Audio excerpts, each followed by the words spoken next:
It's Elimination Day as the NASCAR Cup Series cuts the playoff field from 12 to 8 in the sport's hometown at the Roval. Half road course, half oval. Add them together and you get one of NASCAR's most challenging racetracks. Fear would come in at the Roval. Just the desperation, the restarts are just... Keselowski, Larson, both into the wall. So hair-raising. 2 years in a row, the race leader has dove into turn number 1 and slammed into the wall. It's a lot of carnage, honestly. Craziness can happen.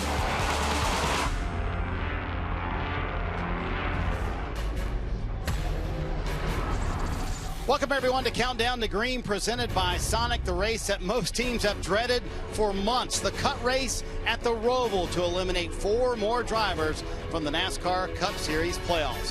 What do we have? A jam-packed show for you today. Coming up, NASCAR President Steve Phelps will join us on the Peacock Pit Box for a State of the Sport chat with so many off and on-track topics to cover.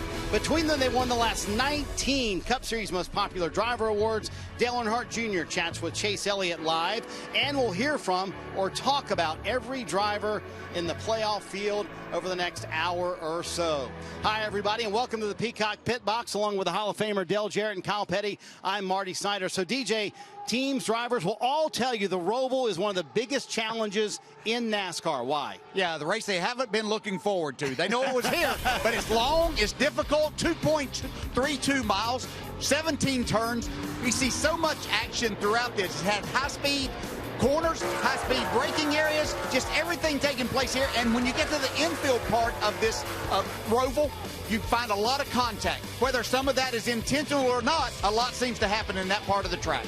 Yeah, I think we heard somebody yesterday refer to it as the Bristol of road racing, the Bristol of road courses, which is absolutely phenomenal to me. Well, we mentioned all the news. Let's do a quick headline check before we dive too far into this day. 3 full-time Cup Series drivers out with injuries today, including Hendrick Motorsports driver Alex Bowman, out for the 2nd straight week after suffering a concussion. That will effectively end his playoff run this year. Kevin Harvick and his team fined, lost points, and crew chief Rodney Childers suspended 4 races for modifying a part at Talladega. They are appealing that penalty. And speaking of appeals, William Byron and Hendrick Motorsports won their appeal of a 25-point penalty for spinning Denny Hamlin under caution 2 weeks ago. Kyle, that creates a sizable shift in the playoff standings. Yes, it does. William Byron went from 11 out to 14 above the cut line. And the thing that messed up the most was Chase Briscoe and Austin Cindric. Those guys were basically at 0. So they were a push. Now they're minus 12, so it totally changes their strategy going into this race. Do I race for points, stage points, or do I just put it all on the line? So, DJ, did the appeals panel make the right call, in your opinion? In my opinion, they did make the right call, and I think the timing of the call is what makes me believe that they did the right thing here. I understand that something had to be done, but because it was after the fact, 25 points in a round that has 3 races in it, huge penalty when you look at other penalties throughout the year, so I believe they got this right. Oh, I know one driver who's very happy about this decision. William Byron is with Kim Kuhn. Well, I would certainly think so, Marty. William, after winning your appeal, you now find yourself above the elimination line. So what has this week been like for you, and how does it maybe change your approach to today's race? Well, we just prepared all week like we were underneath the cut line, and so we put a lot of prep into the road course this year in the playoffs, because this year's frankly been a struggle in the road courses. So had success in the past year at the Roval, but I feel like we've done some good things this week to get our performance a little bit better, and feel good so far. So just got to keep it up in the race, and long race. We got to get through stage 1, stage 2, and then kind of see where we are after all the strategy and shake up. So looking forward to it. You mentioned struggling on the road courses this season, but you find yourself starting from the front row. So what do you need to do right as a driver to make sure you maintain that track position? Yeah, just kind of keep the tires on it, and just keep the brakes on the car, and all those kind of things. So just have smooth shifts, and yeah, just kind of get in a rhythm. It takes a lot of rhythm at road courses to be good, and I feel like so far this track just kind of fits my rhythm usually. So I like that, and I always love being at home, being at Charlotte, and hopefully we can get a good result or a win would definitely be special, for given the fact that I'm from here. So looking forward to it. William Byron, 14 points to the good after he won his appeal. And Kim, just a little bit better on points, plus 18 to the cut line is Joey Logano. That doesn't seem like enough, though, for the Roval. It's never enough unless you're locked in. But, hey, we're starting in a great spot. That's probably the most important thing that we could have done yesterday, at least. And we just got to execute today, right? You have to have a solid day. We got 18 points to not give, but as a bit of a cushion in case some things happen. If one of those guys that are out wins, it kind of changes that equation a little bit. But, hey, we got to execute the plan at this point. We got a fast shell Pennzoil Mustang. We just got to go out there and do our job. What do you think is going to be the biggest challenge today, Joey, even with your good starting position, with the Next Gen's first race on the Roval? I mean, this car's been pretty tough on these road courses. They've been a lot more contact on them, and it seems like the car is able to handle the side-to-side, bumping and banging, those type of things fairly well. But you still have the chicanes, the one on the back stretch and the one here on the front stretch, where, you know, everyone's trying to outbrake each other. There's huge curbs, and it gets really tight, and that's kind of the recipe for disaster. So hopefully we can get through all that clean today and be able to, like I said, just have a solid day. We don't have to do anything special, but we have a car that's capable of running up front. For you personally, when you have a day like yesterday, when you put the car on pole, how well does that set you for the race? It helps for sure. You know, when we have to score points and trying to decide the strategy of this race, that's kind of the trickiest part here. Is do you take stage points, or do you flip the stage and try to set yourself up to win? You know, it kind of makes that decision tough, and I think it's hard for everybody in the field, especially the cars in the playoffs, on how they want to call this race. So having a fast car makes every strategy work better. So at least we have that, and we can make some calls off of that. And we'll be tracking those points all day long for this 39-car field. By the way, why don't we head to the front of that grid with Jeff Burton and Dale Earnhardt Jr. Hey, guys. Hey, everybody. You know, Junior, when I look at this field and the playoff drivers that are left, I see a lot of really good road racers. In the past we come here, there's always a few that are like, this is not going to be good for them. They're not good at road racing. Not the case this year. Extremely strong field. 17 road course wins amongst all the playoff drivers. Every one of them feels comfortable coming to this racetrack. Yeah, one of the guys that's been the best this year is Daniel Suarez. He has really tore it up on the road courses, has one of the fastest cars here this weekend again. But when you look at where he is in points, you'll have to wonder what he does throughout this race to get the stage points. Presented that opportunity, does he stay on the racetrack to get the stage points at the end of stage 1 or at the end of stage 2? And that really takes away some advantage of him actually winning the race. Not that he can't sweep the stages and win the race. It can happen, but it actually hurts him if he stays out on the racetrack to get those stage points. But he probably might need to do that considering where he is in the points. Yeah, we're going to talk points all day long because they're exceptionally important. I did a little research. I had to write this down because I didn't believe it. We talk about how one position matters. Think about this. In half the time, the final spot is determined by 3 points or less to make the next round of the playoffs. Half the time, 3 points or less. So that's how tight it is, and that's the struggle teams are going to have. Do I try to get stage points? What do I try to do? What am I giving up? If I'm one of those guys, if I got them in front of me, I'm going to get them. I want those points because I know how important they are. I don't know what's going to happen down the road. I don't know what's going to happen 30 minutes, an hour from now, but if I got stage points in front of me, I'm going to pick them up. Absolutely, Marty. We're going to be watching that from the booth from the very drop of the green flag. What are these drivers going to do? Stage 1, stage 2, do they get the points or set themselves up for the win? It's going to be the story of the day. By the way, yes, that is Nelly you hear getting hot in here right now. Kyle's dancing, though. DJ's a little embarrassing. And what are you talking about, man? Oh, they look good. This desk almost won't hold me, man. I'm up on top of it. We're having a great time here at Charlotte Motor Speedway. When we come back, we'll talk about the challenge of the Roval with Jeff Burton and his Toyota on-track car. Plus, Steve Phelps and Chase Elliott just around the corner as we get things going on a beautiful day at Charlotte Motor Speedway.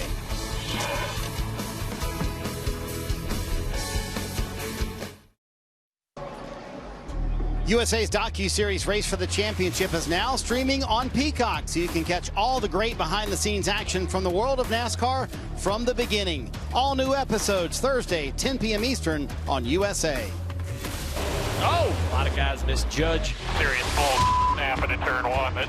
A lot of smoke is one car's wins. Damage to the nose. 2 years in a row, the race leader has dove into turn number 1 and slammed into the wall. Oh, the 4's going to miss the corner. Just one the tire, went straight. There's no way in hell he's going to make it down corner.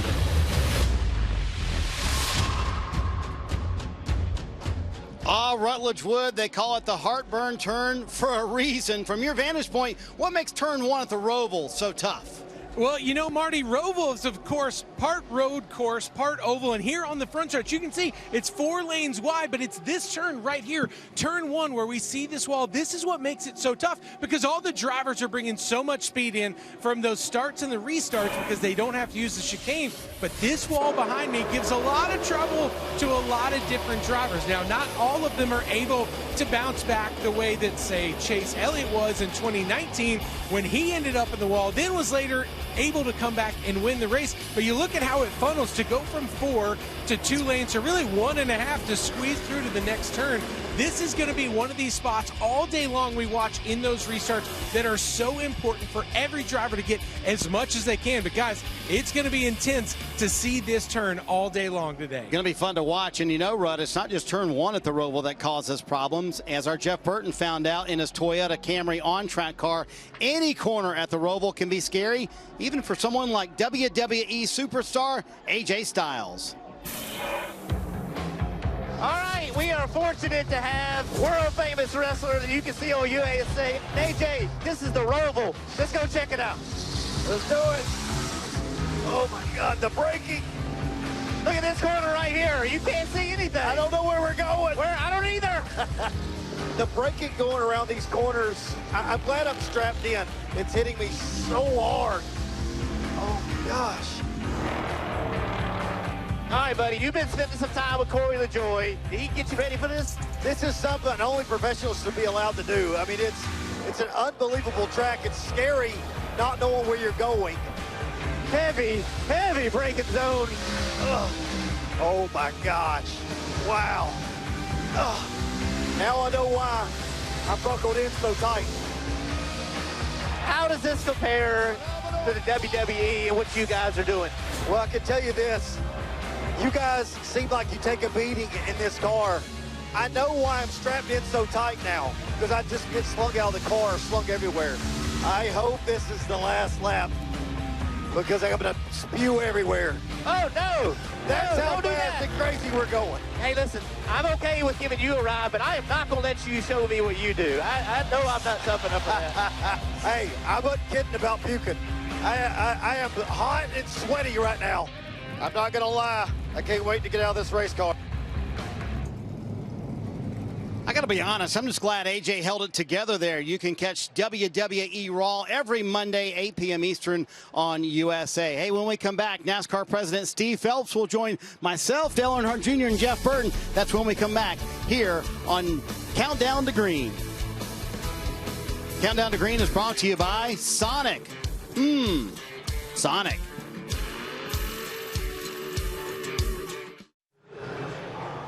For the first time, NASCAR fans can view every lap of a NASCAR Cup Series race from inside the cockpit of any car they choose.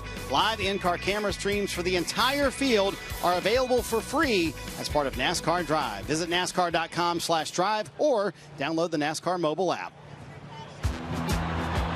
As the road to the championship 4 in Phoenix makes the next stop. We wondered who would win the 500th race for Team Penske. It has been decided. Make room, Richard Petty and Dale Earnhardt. There's another 7-time champ. Kenseth takes him out. Logano into the wall. Caution comes out and the crowd roars. Kyle Larson, a dominant performance. And today, he's a Cup Series champion. The final 4 Cup races of the season, all on NBC. That's pretty simple to remember. Post-race shows will all be on Peacock for the rest of the year. We're honored to have the NASCAR President Steve Phelps join us here on the Peacock Pit Box, along with Jeff Burton, Dale Earnhardt Jr. So, Steve, you had a meeting with the drivers yesterday on safety. What was your message in the meeting to the drivers? What did the drivers want to say to you? And was the meeting as productive as you had hoped? Well, let me start with this. It's great to be here with you guys. It's been a while since I've been up here, so thrilled to be here. Just before I answer your question, Marty, on safety, I think that NASCAR safety is the single most important thing for NASCAR, the safety of our drivers. And I think we have a 2-decade history that would suggest that that is a true statement. So are there things that we need to do to this race car that that make it safer, yes, particularly in the rear of the car, right? But there are also things in this car that are safer than the last car. So we are going to continue to iterate on the car, working with our drivers, right? So yesterday, we had an all-driver meeting, which was terrific. We have another group that gets together with the drivers. It's called our Driver Advisory Council. It's got a great executive director. It happens to be Jeff Burton. But there are 7 Cup drivers on there, and we talk about all kinds of different things, right? And they're also NASCAR people, obviously, safety people, competition people, engineers, etc. But that group has a number of different things it talks about, including safety. With that said, as great as the Driver Advisory Council has been, there's nothing that is as good as having an all-driver meeting, right? And we probably should have had one months ago to try to deal with the safety issues and what the drivers were feeling in the race car. So that's on me. With that said, we're going to have all-driver meetings for the rest of the year, so we're going to do them on a weekly basis. I thought the meeting was incredibly productive. The drivers were candid. We showed them a path forward on, for example, in the rear of the car to try to take out some of the stiffness that exists, a bigger crush panel. But overall, listen, we want to hear what they have to say. We care about what they say, and we're going to continue to iterate on the car to make it safer.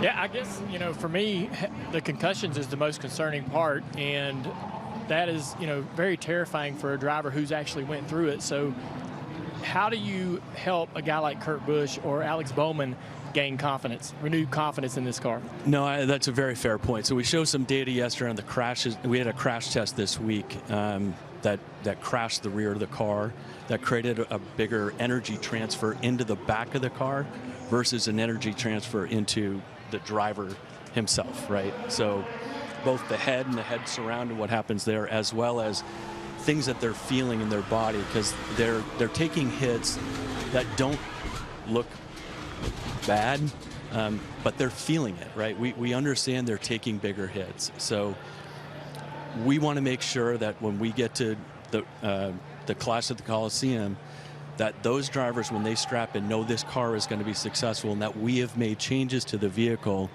that are going to soften the blows that they're taking. Steve, another conversation came up this week was some team owners are saying that they're struggling with the current model. They need a new pathway forward. You guys have acknowledged that, yes, some things need to change. What is the next step, and what can happen in the future? Well, I think race teams probably don't really care about team profitability. I'm telling you, race fans should care about team profitability because it creates better competition on the racetrack, right? That's all. That's what fans care about. They don't care about, profitability of a race team.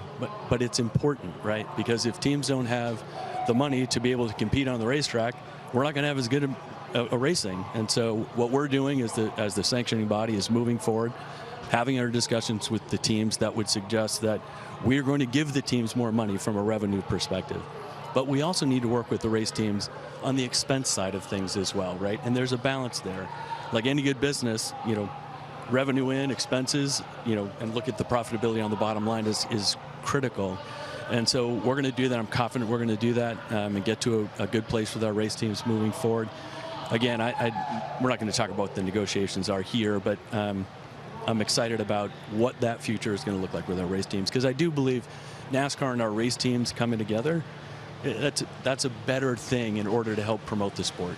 How concerned are you that you could potentially lose a race team, a current race team, or even some of the newer teams like Michael Jordan, and also deter some others from being involved? Well, NASCAR ownership, or the interest in NASCAR ownership, it's never been as high as it is right now. It just isn't. I mean, I've had some discussions recently with both those that are in the industry and those that are outside of the industry who want to come, because there's a relevance to NASCAR. The sport's growing again, which is fantastic. We want to make sure that we're retaining the people who want to be here, right? But we have a pipeline of people who want to come to this sport, which is fantastic, and we're going to continue to nurture that. If I'm a new team owner that's coming in and I can see that there's a way to have profitability, but also be competitive on the racetrack on day one, which frankly we've seen some of our race teams, right? So you look at Trackhouse Racing, you look at 2311 Racing, they're winning races, and that's what we want. We want to make sure that this is the most competitive field in NASCAR that we've ever had, and I think that's bearing out on the racetrack. You mentioned the competition, 19 different winners this year. How would you assess the competition with the new car in 2022? Listen, I think the car has done everything it was supposed to do from a competition standpoint. You mentioned 19 different winners, 5 first-time winners. We've had more green flag passes for the lead than we've ever had in the history of the sport since we've been doing loop data. And then passes throughout the field, the most we've had through 31 races. So we're going to break that record too. It's just exciting. We had a meeting yesterday with one of our race teams who some people would consider to be kind of the back of the grid. And this principal said to me, he's like, you know what, when I go to a racetrack now, every single time I go to a racetrack, I believe we can win. He said, I've never felt that before this next-gen car, which is terrific, right? I mean, isn't that what we want, is that the underdog can come in here and win? And we've seen it, right? You have a guy like Eric Jones at Petty GMS. I mean, but we're going to have that 20th winner, I think, before the year's out, which would be terrific.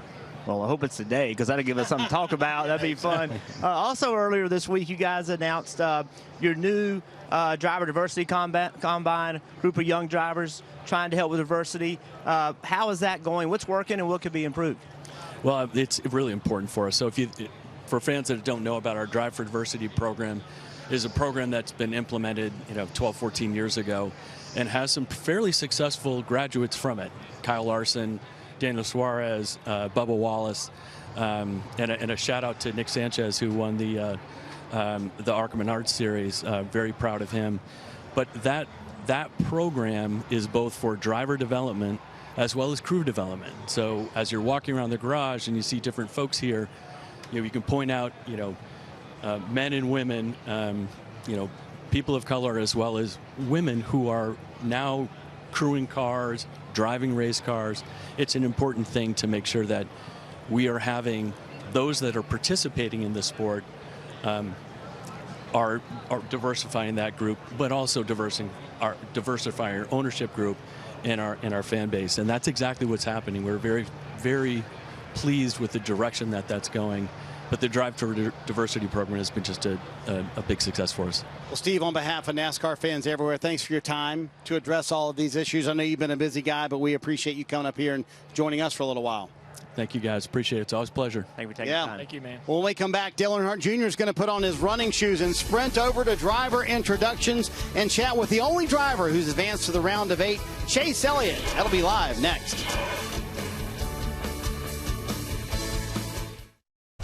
The road to Phoenix and championship weekend for the NASCAR Cup Series takes the next step today, cutting the playoff field from 12 down to 8 at one of NASCAR's most challenging tracks, the Roval at Charlotte Motor Speedway. Talent is measured in the space between left hand and right hand.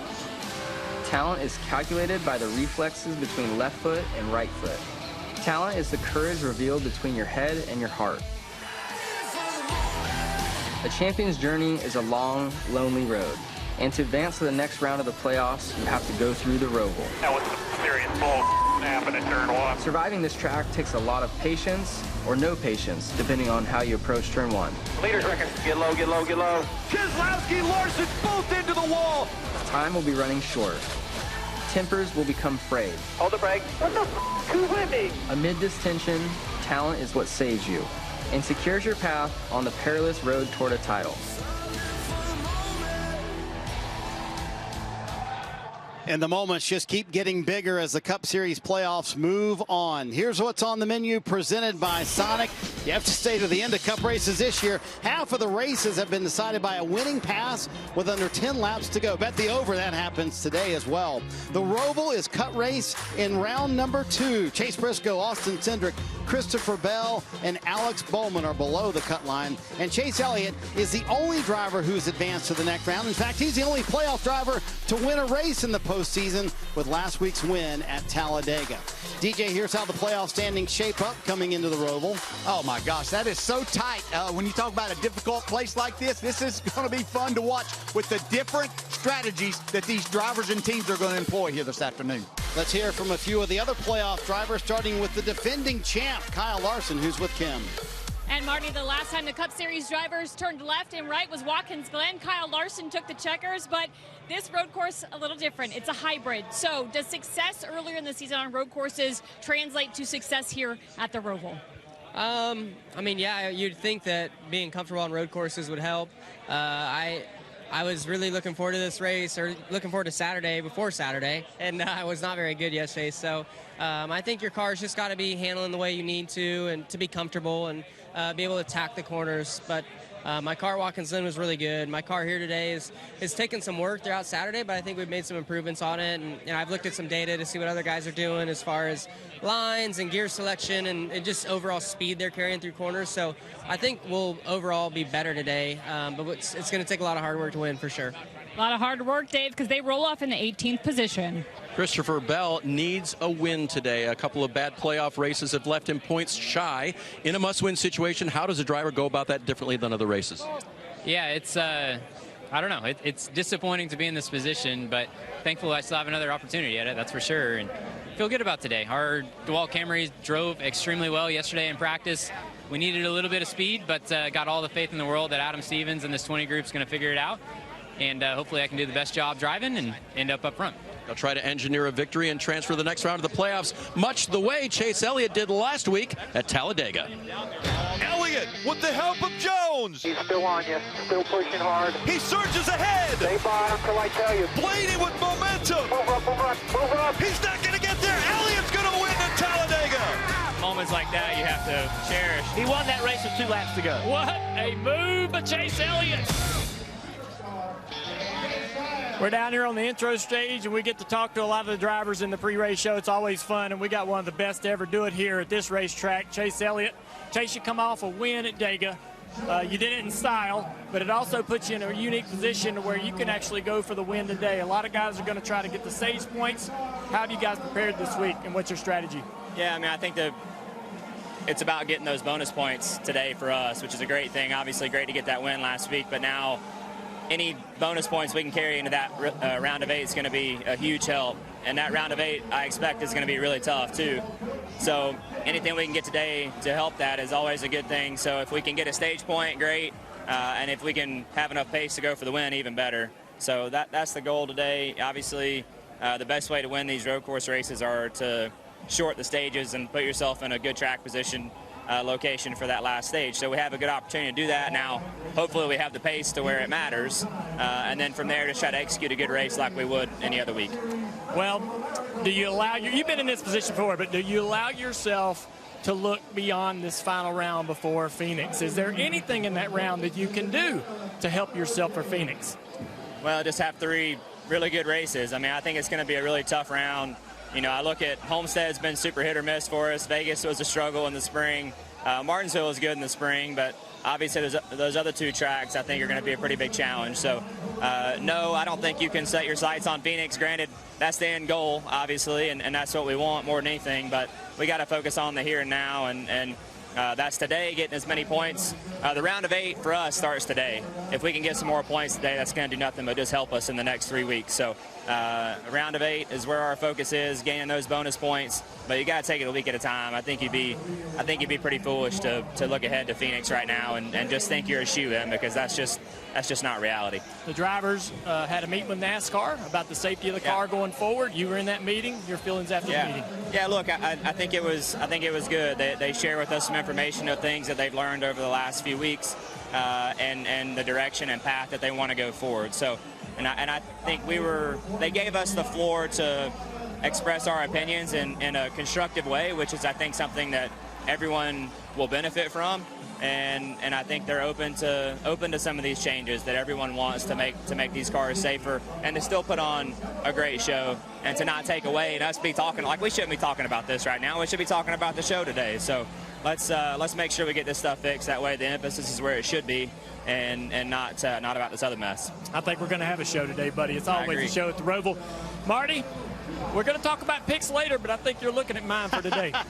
Good stuff, Dale Jr. I agree with Chase, DJ. Let's move on to the race this weekend. So with Chase being the only driver locked in, how does that change the complexion of the race this afternoon? Let me say that may be the best Chase Elliott interview I've ever seen right there with the answers and stuff that he talked about. And he's got a free pass here today. About all he's after. How do you get the most playoff points here today that you can carry forward into the round of 8? That's to win the race this afternoon. That's their goal.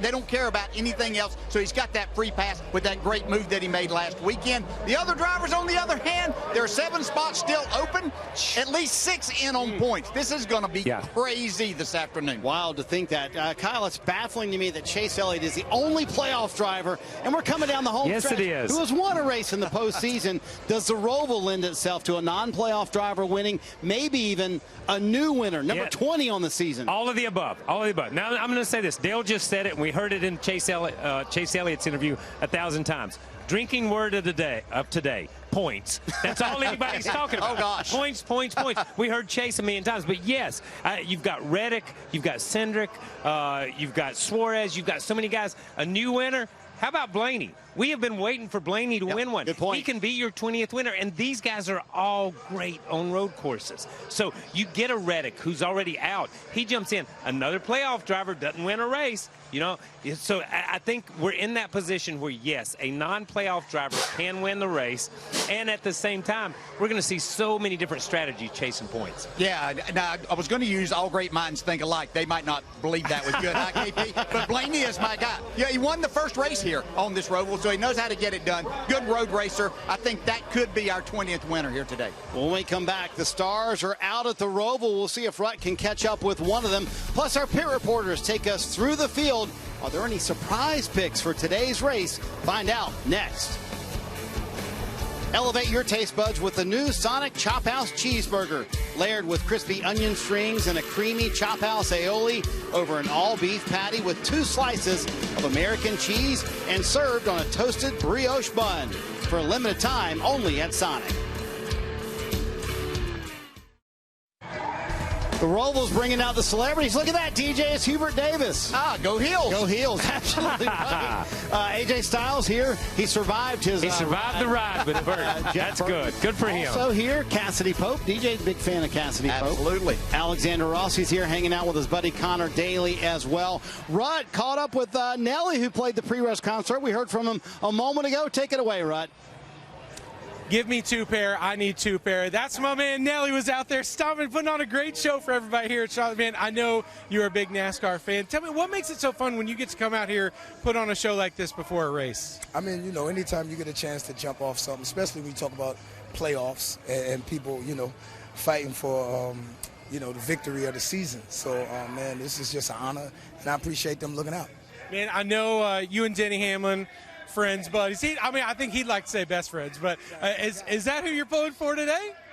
Yeah. But I mean, I'm wishing everybody good luck, man. But you know, yeah, Danny's a brother, man, and that's family. So you know, I always welcome him and want to see him win. It's hard for you probably because the more you come out, the more friends you make. Then every time you see him on pit road, they're like, you got to pull for me today. Yeah, man. You know, you got so many fans and so many people that appreciate what you do. It does put a little glitch in the hiccup, you know what I'm saying, a little bit. But again, like, I'm wishing everybody good luck, man. But you know, you pull for the people who you have relationships with, but you hope the best man wins today. That's it. And you know what? It's not just Nelly. It's getting hot in here. The tempers in the cars are flaring too. Oh, who was that? Caught the 41 by surprise. Newman explaining himself, and Martin Truex Jr. showing his frustration. Alex was tired of being told he was number 1 out the window and sent him around. Wow. Could that be the payback for Bristol? Sometimes real life teaches you good lessons. Just drove right in the back of you on purpose.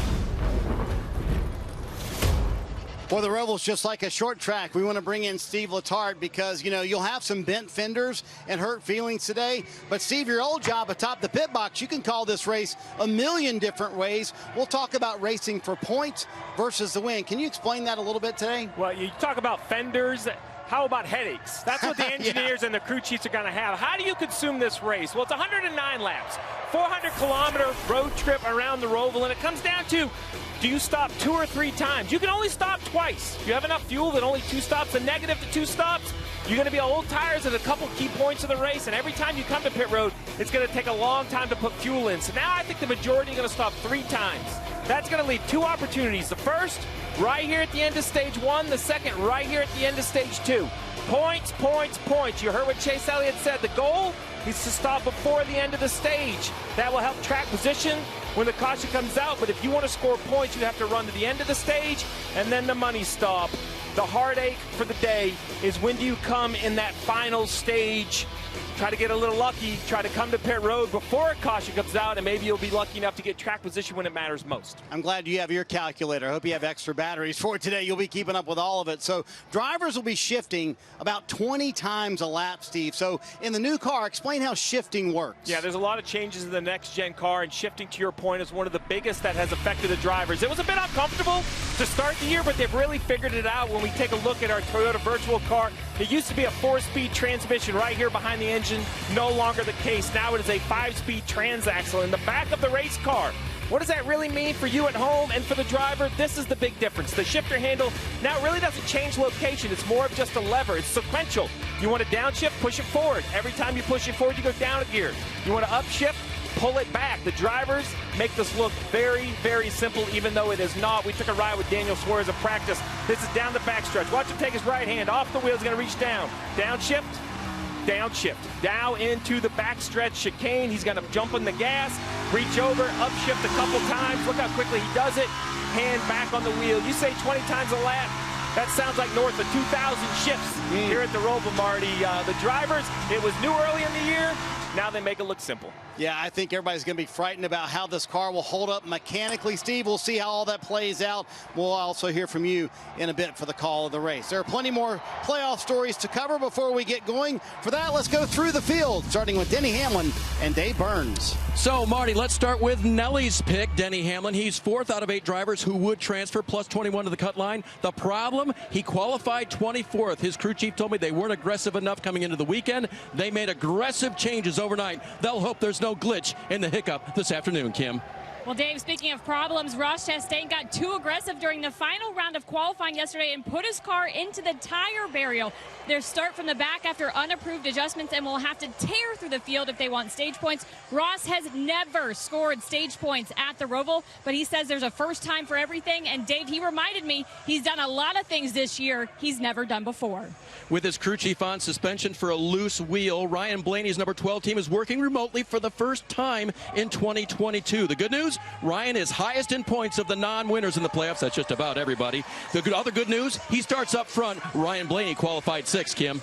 Daniel Suarez holds the final spot in the playoff grid, just 12 points to the good. Daniel admitted they are definitely not comfortable with their points position, but he feels like Trackhouse Racing has a very, very good road course program. He says they'll go out there and do things no differently than they've done at any of the other road courses this season, which bodes well because he's hoping to repeat the magic, Marty, they found at Sonoma. Boy, good stuff, guys. Daniel Suarez might be a sneaky pick, DJ, for the win today, but they're the perfect example of what Steve was talking about a moment ago. They have the speed to win the race, but they desperately need the stage point. So how do you balance that as a driver? What a tough thing for a driver. You always want a fast car, but he might have the fastest car here today and really not be able to use it and show it because he has to get stage point. The most important thing here today for Daniel Suarez and this race team is to move into the round of 8, and they have to do that probably with points. He might find himself in a position with that fast car to win, but I don't know if he's going to be able to do that. Boy, at plus 12, they're going to have to take every stage and run it all the way out. So, Kyle, give me one driver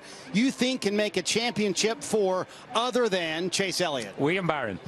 Listen, I just think that they got hot at the beginning of the year.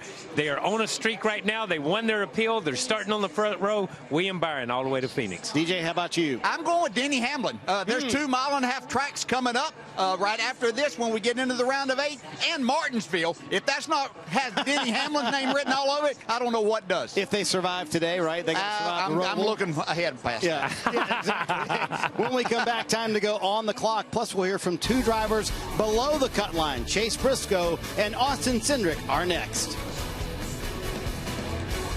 Countdown to Green is brought to you by Sonic. Sonic.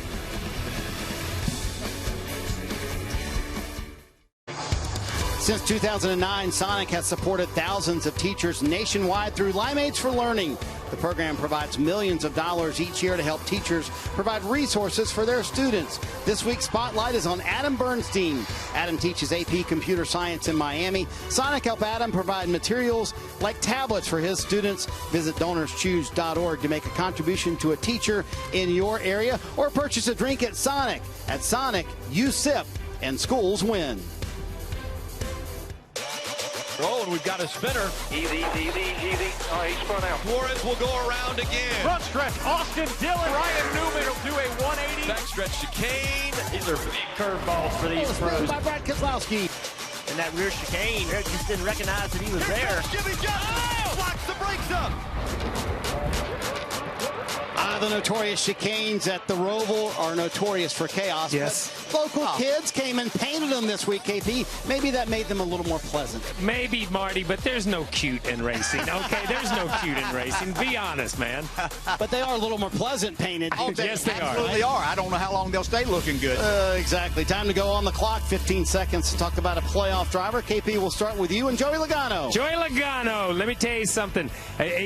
He's earned more stage points here than any other driver. He's finished in the top 10 in every race they've had here, and he just takes it to another level when it comes to the playoffs. Joey Logano, people. Yeah, how about Kyle Larson? We just heard his interview a few minutes ago. He was a little bit confident. I won't say overconfident. He did win the last road course race that we've had at Watkins Glen. That's a good thing. But he's only got one top 10 finish at the Roval, but that was a win here last year. Can he duplicate that or just score enough points? He's plus 18 to start the day. William Byron, already a winner this week, ladies and gentlemen. Was running third here when he got punted through the chicane by Tyler Reddick last year when we go back to that. But here's an interesting stat. Has led more laps at the Roval than any other driver. Bet you didn't know that, Marty Schneider. I did not know that. More laps than any other driver. William Byron. Yeah, good choice there. How about Christopher Bell? Man, what a great first round. That round of 16 was outstanding, finished in the top 5 and all the way. But then came Texas and Talladega. It's just been miserable. Now they're in a must-win situation here this afternoon. The Toyotas have not been good on the road courses, but this young man is a competitor. Can he get himself in that position late? You know, DJ, we have talked about the chaos of the Roval. Chase Briscoe is hoping for zero chaos today and many playoff points. He comes in 12 below the cut line. Right now, he's with Dave. And Marty, 17th for a starting spot here. So, Chase, what are you expecting in stage one? And are you kind of playing toward the end of the race in your mind? Yeah, I think for us, we just got to go for points, you know, regardless. Stage one is going to be hard because all them guys that were racing start ahead of us. So, yeah, we're going to do something pretty spectacular, you know, from a speed standpoint to be able to get up there. But we just got to stay in the ball game, I think, all day long. You know, at the end of this race, there's going to be a lot of chaos at the end. Those restarts, who knows what can happen. And if we just keep ourselves close enough, then you still got a shot. I mean, Bristol, I think we started 11 down, ended 15 up. So, yeah, we just got to stay in the ball game. If there's points on the table, we need to try to get them. And hopefully at the end of the day, I'd love for a Ford Performance Racing School car to be in victory lane, but we just need to try to put ourselves in a position to where we can try to move on to that round of 8. Yeah, you've already seen how it can work even when it doesn't look good. What about the speed in your car? Was it there yesterday? Brief practice and qualifying. Yeah, you know, it wasn't, I wouldn't say perfect by any means, but it definitely was way better where we qualified. You know, you get one kind of money lap, and I just didn't put it together. It was 100% on me. So, yeah, I think for us, we have a car way better than where we start, so that's encouraging, but not still where we need to be. But I got the team behind me. I got an awesome picker on pit road. We're going to have a lot of opportunities to get up there, just a matter of putting it all together, and we've had a really good round of putting races together, so hopefully we can do one more. Kim, it's a challenging day for these drivers. 17 turns, 2.3 miles all day long. That's right, Dave. And one of the drivers challenged today, Austin Cindric. You're tied below the cut line, minus 12, alongside Chase Briscoe. So are you a driver that wants to know your standing throughout the course of this race? Yeah, I think it's really important for me to have a perspective on what stage points look like, the strategy, those things, whether if that's using up your tires or not. And, you know, you could probably throw another caveat in there is the Owners' Championship. So we got a lot to focus on today, but it doesn't really matter whichever way you cut it. We got to do everything right today. So make the right strategy calls, have good pit stops, and obviously do my job inside the car. You're a driver who have seen a lot of different road courses in a lot of different series and had a lot of success. How would you describe the Roval relative to the other road courses you've been on? It's one and only. I think he put it simply, Marty. It is one and only. Nothing like it. That's a terrific answer. That was a good answer. So I'm curious, DJ. These two are very close friends. Chase Briscoe and Austin Cindric we're talking about. How will this test their friendship today when they're literally battling each other head to head? Yeah, they are, but I'll go back to Dale Sr. Telling some of us that were his friends that none of that mattered whenever it came time to race. That's right. Win and get as many points. So you can't worry about that. You got to go get it done for you. Yeah, that's exactly right. You got to be willing to put your foot on the throat of the other guy. That's how simple it is. That's why you shouldn't be friends with the guys you race against. You can be acquaintances, but you can't be friends, because it is Cindric's job to go beat Briscoe into submission today and to show him who is the better team, and vice versa. It's the same job for Briscoe today. So, DJ, if you could pick one driver who can spoil the playoff party, who would you go with? All right, I think there's a driver that's undefeated in the Xfinity Series here at the Roval. Yes, Did that again yesterday. He just signed a contract to go back to Cup full-time next year. Yeah, there's my man, A.J. Allmendinger. Yep. What a week it's been for this guy. He's got dollar signs and zeros on his mind, and he's looking to add a win to his column here this afternoon. I think there's a lot of people picking A.J. Allmendinger. I'm going to go with Tyler Reddick. I mean, after all, right, he's won 2 road course races this year. They have nothing to lose. They can play this race completely to be able to go out and win it. And Tyler, too, you know, looking at, hey, what am I doing next year? Am I going to be at RCR? Am I going to be at 2311 Racing?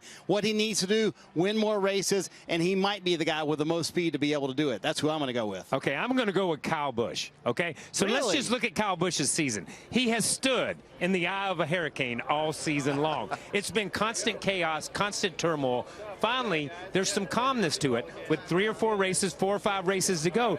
He understands what it means to be in chaos. He understands what it means. And we heard Cindric say, there's only one of them. There's only one Kyle Busch, baby. And let me tell you something. He's a guy that can get it done. One thing for sure, there's only one Roval, and we're closing in on the green flag here this afternoon on a playoff elimination Sunday in Charlotte. Our race-winning picks coming up next.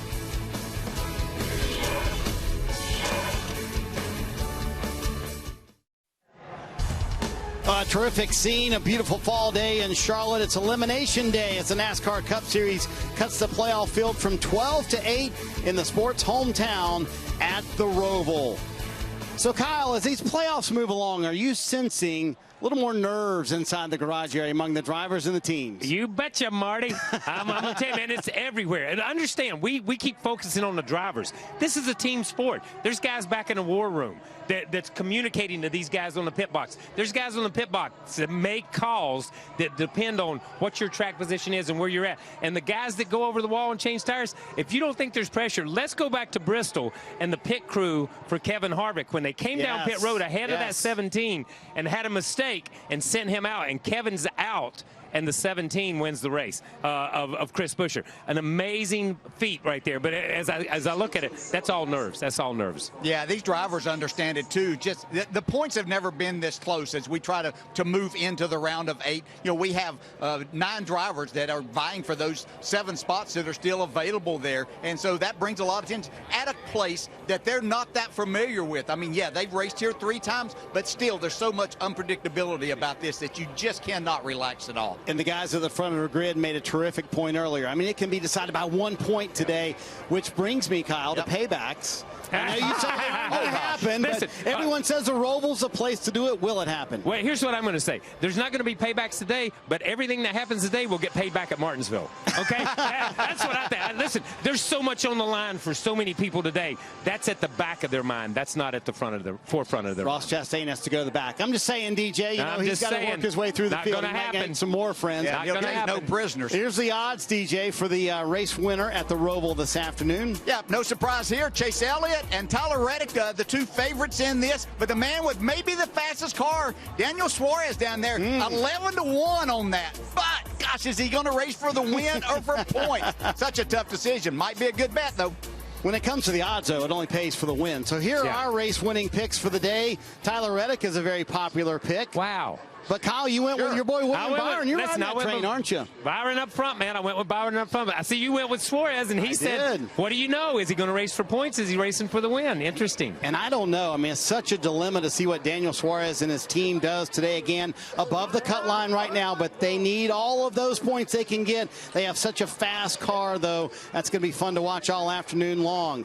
Time for pre-race ceremonies from the Roval on a gorgeous afternoon in the Charlotte, North Carolina area. All right, good. Ladies and gentlemen, at this time we ask that you please rise as you are able and remove your hats as the Burlington Fire Department Honor Guard presents our nation's colors. Here to offer today's invocation, please welcome former anchor of Good Morning America, co-host of The View, author, podcast host, and founder of Carry Media, Paula Ferris. Hello, NASCAR fans, and let's pray. Dear Heavenly Father, we come to you with a spirit of thanksgiving and gratitude. Thank you for freedom, freedom to worship, freedom to love, freedom to gather, and freedom to race. Thank you for our faith. Thank you for family, for mothers and fathers and children. Thank you for these drivers and their families. Thank you for their teams. Thank you for their crews. Thank you for everyone that's going to be working at the track today. And God, thank you for these incredible fans. Lord, thank you for left turns. Thank you for this beautiful sport and this beautiful day. And we thank you in advance that you will be providing protection and provision for all the drivers and their teams today. And finally, Father, we thank you for these 3 words, let's go racing. Amen. And now, here to perform our national anthem, please welcome platinum-selling recording artist and Season 3 winner of The Voice, Cassidy Pope. Oh, say, can you see by the dawn's early light what so proudly we hailed at the twilight's last gleaming, whose broad stripes and bright stars through the perilous fight o'er the ramparts we watched were so gallantly streaming, and the rockets regular, the bombs bursting in air gave proof through the night that our flag was still there. Oh, say does that star-spangled banner yet wave o'er the land of the free and the home of the brave.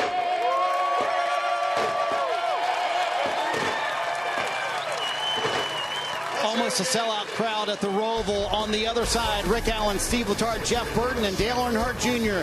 Time to take the Cup Series playoff field from 12 to 8 next on NBC Sports.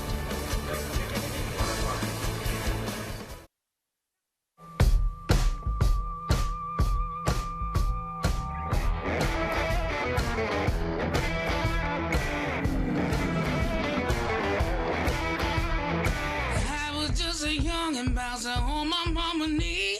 She said there's only one thing to set your soul free. Wasn't no easy street where I come from. There wasn't no sleep until the work was done.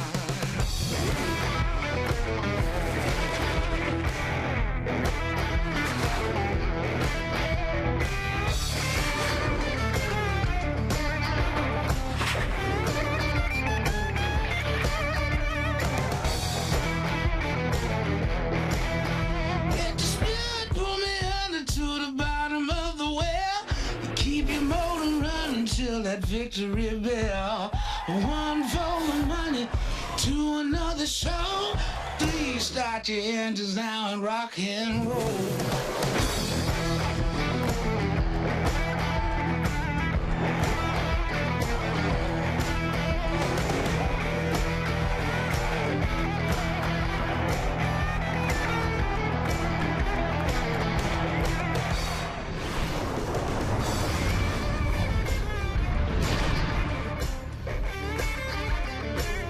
It's NASCAR Cup Series playoffs from Charlotte, the Bank of America Roval 400. And what an incredible facility here in Charlotte, North Carolina. Alongside our crew chief, Steve Letarte, as well as our drivers, Dale Earnhardt Jr. and Jeff Burton. Rick Allen with you.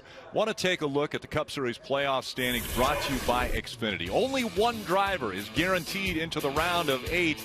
Any of these drivers can win their way into that next round, but Junior, this is a tough track to do it at. Yeah, and it's Halloween season, and this is the Frankenstein of racetracks, buddy. They kind of made something out of nothing here at the Roval, and when you combine the Roval, the road course, into this racetrack, what does it mean? It means walls everywhere, so if you get in trouble here, you're going to hit something. Yeah, we're looking at points. You know how important points are going to be if you want to advance yourself in the playoffs. Already 2 drivers in trouble. Denny Hamlin started 24th, had to qualify poorly, and Ross Chastain wrecked in qualifying. He's qualified 10th, but he's got to start in the rear. Well, everybody keeps talking about points for Christopher Bell at 45 points below. I think it's a must-win. He can win at a road course, but with Chase Elliott and Tyler Reddick having very little pressure on both of them, it is an uphill battle for the driver of the 20. Points. Obviously, everyone's going to be trying to accumulate as many as they can so they can advance, but a win, and you do it automatically. Let's get the engines fired. Here's a command. And now, race fans, here to say the most famous words in motorsports, please welcome our Grand Marshal, University of North Carolina head men's basketball coach, Hubert Davis. Drivers, it's live action. Start your engines! Fired up and ready. Fired up when you're ready. Fired up. In North Carolina, we always do what the coach says, and that's just what the drivers have done. The engines are fired. Green flag is next.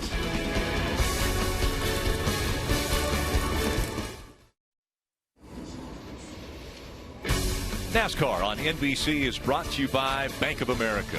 What would you like the power to do? Coca-Cola. And by Ford.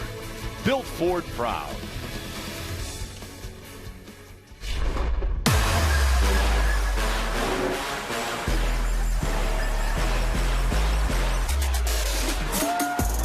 Ain't no pressure, I could never trust.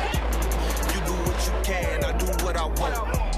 I don't mean to brag, I don't mean to boast, but I gotta tell the truth. I'm the GOAT.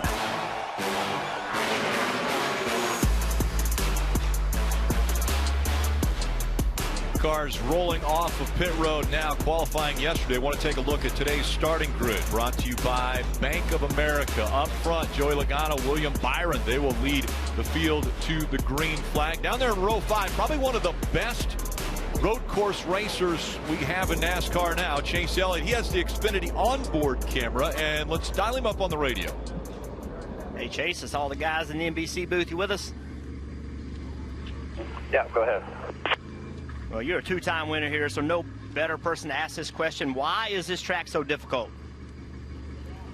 Oh man, this place is just it's just really tight, like racing in a parking lot really with these big cars. So it's just hard to get in a rhythm. It doesn't really flow like any other road course we go to. So just super important to find that rhythm and flow and get comfortable here. I feel like it's really, really tough to do. Well, you've been one of the very best on road courses for a while, but some others have caught up. What have they done to be able to do that? Just out driving me, I guess. I don't know. We'll see how it goes today. Or after Chevy's been all right, so we'll go to work, see what happens. Yeah, something tells me you're going to do some great driving. Have a good day today. Good luck. Appreciate it. Have a good one. One of the most humble drivers in the garage as well. All right, Steve, the Bank of America race breakdown. Tell us about the numbers. Well, you heard Dale describe this racetrack as Frankenstein, and it is absolutely that. Kind of a street course on the infield, high banks on either side. 2.32 miles make up the Roval. which is a combination of 17 corners in all, 12 of which go to the left, 5 to the right. And the banking is really the challenge, right? 24 degrees when they climb the banking of the pretty standard 1.5-mile oval we see here at Charlotte. 109 laps, stage 1, 25, stage 2's 25, final stage 59. It gets broken down really like this, and the spots we're really going to highlight are the end of the 2 stages because those points get awarded. You would love to pit before the end of the stage, then the caution comes out, other guys pit, you get your track position back, and then that final stage, there's a window. Basically between laps 71 and 86 is really the window. When do you come to pit road in that window? Are you fortunate enough to guess it perfect, maybe before yellow comes out? And you definitely can't have a mistake in that final stage if you expect to have track position at the end. So many different strategies coming into play. Drivers looking for points. For example, Kyle Larson, he is right now 6th overall, but he's 18 points above the cut line. That's not very safe. So Kim Kuhn, are they talking strategy early before this race starts? Well, they're talking a lot of different things, and not good outlook from the 5. I checked in with the team this morning, and crew chief Cliff Daniels told me yesterday the car was terrible. It did not have grip in the right places to make Kyle feel comfortable. He did say they made changes for qualifying that seemed to help a little bit, and then they amplified those changes for the race this afternoon. Cliff saying it's key to make sure Kyle is comfortable, because if he is not comfortable, Dave, he will not be fast this afternoon, and they will jeopardize being able to get some of those eager stage points. Kim, moments ago, Denny Hamlin hopped in the FedEx Toyota and keyed the radio and said, "Thank you for the effort." That was to his entire team, because after qualifying 24th, engineers went to work, mechanics went to work, and Denny himself hit the books to see if there was any way he could have a better race starting from 24th here this afternoon. Remember, his only cushion is 21 points to the good above the cut line. He needs to watch his way today and make sure he's there at the end, scoring as many points as possible. Toyota, thanks for letting us ride the Roval today with Denny. Marty? Dave, as the drivers check their pit road speed here, Joey Logano said yesterday he was surprised to actually be on the pole for this race. Why? Because in practice they made a long run, and they thought that was the strength of their race car. They ran 8 laps in practice, and Logano felt very good about how the car was on older Goodyear tires. Paul Wolfe told me moments ago, he said, "I think we have a car fast enough, but we need points, especially in stage 1. We will then evaluate after stage 1. We would love to be able to flip stage 2 and put ourselves in position to get a road course win and advance to the round of 8. There's more of that strategy talk. All right, let's familiarize you with this racetrack. Junior, you called it Frankenstein. Describe it for us as we look at it. Yeah, as you go down into turn 1, one of the tightest corners of this racetrack, there'll be some incidents there for sure as the drivers get into the fence. We saw a lot of problems way over in turn 5. Guys missing that corner and getting to the tire barrier over there as well. 2 big chicanes right here, turn 11 and 12, 15, 16, 17. A lot of braking zone right there, passing opportunities for the drivers. A very unique part of this racetrack is the drivers do not use 15, 16, 17 for the restarts. They start on the normal oval, which means when they enter turn 1, they're going faster on a restart than they actually go during the race. That is one of the reasons we've seen so many wrecks on restarts into 1. There's that restart zone, and once again, I want to take a look at the points. Very important. This is an elimination race, meaning the bottom 4 in points at the end of this race, their championship hopes dashed. Yeah, unfortunately for Alex Bowman, he's out of the car again with concussion symptoms, so it'll be Noah Gragson behind the wheel of the 48. For that reason, we can rule Bowman out for advancement. Bell at minus 45, you're really thinking it's a must-win for that situation. Mathematically, it's not quite there yet, but realistically it is. And then you look from Cindric minus 12, really all the way up. Even Blaney at plus 32, while he's feeling the best of all the guys at points, it's anything but guaranteed. An issue early, and you could lose that many points. All right, how important is this race? Well, let's listen to one of the players in the pep talk at the 22. Solid day today, guys. We all know what we need to do. Let's do our job. Got a real good car. Thanks for that. We'll make the most of it. Got it, man. We're ready. Do what we've been doing. It's the playoffs. This is the playoffs. Paul Wolfe knows it, crew chief for Joey Logano. You heard him right there. Good car that he got Joey Logano in. And drivers, this is one of those tracks where, you know, attrition is still a question mark. You guys have got to help me out as the crew chief. I know the curbs help you navigate some of these corners, but if you abuse your car, Don't blame me if it doesn't last all 109 laps. You're going to have to help me out. Oh, Steve, there's so much speed down there, though. You're going to have to talk me into it. Spotter's got to be on me all day to keep me off those curbs. The first turn they have to navigate through, and we like to call it heartburn turn because of exactly what Jeff Jr., you guys were talking about. They are on the big track here for the start of this race. They won't go through that chicane yet. So right now they'll be carrying the most speed into turn number 1, and the final race of the round of 12 is underway.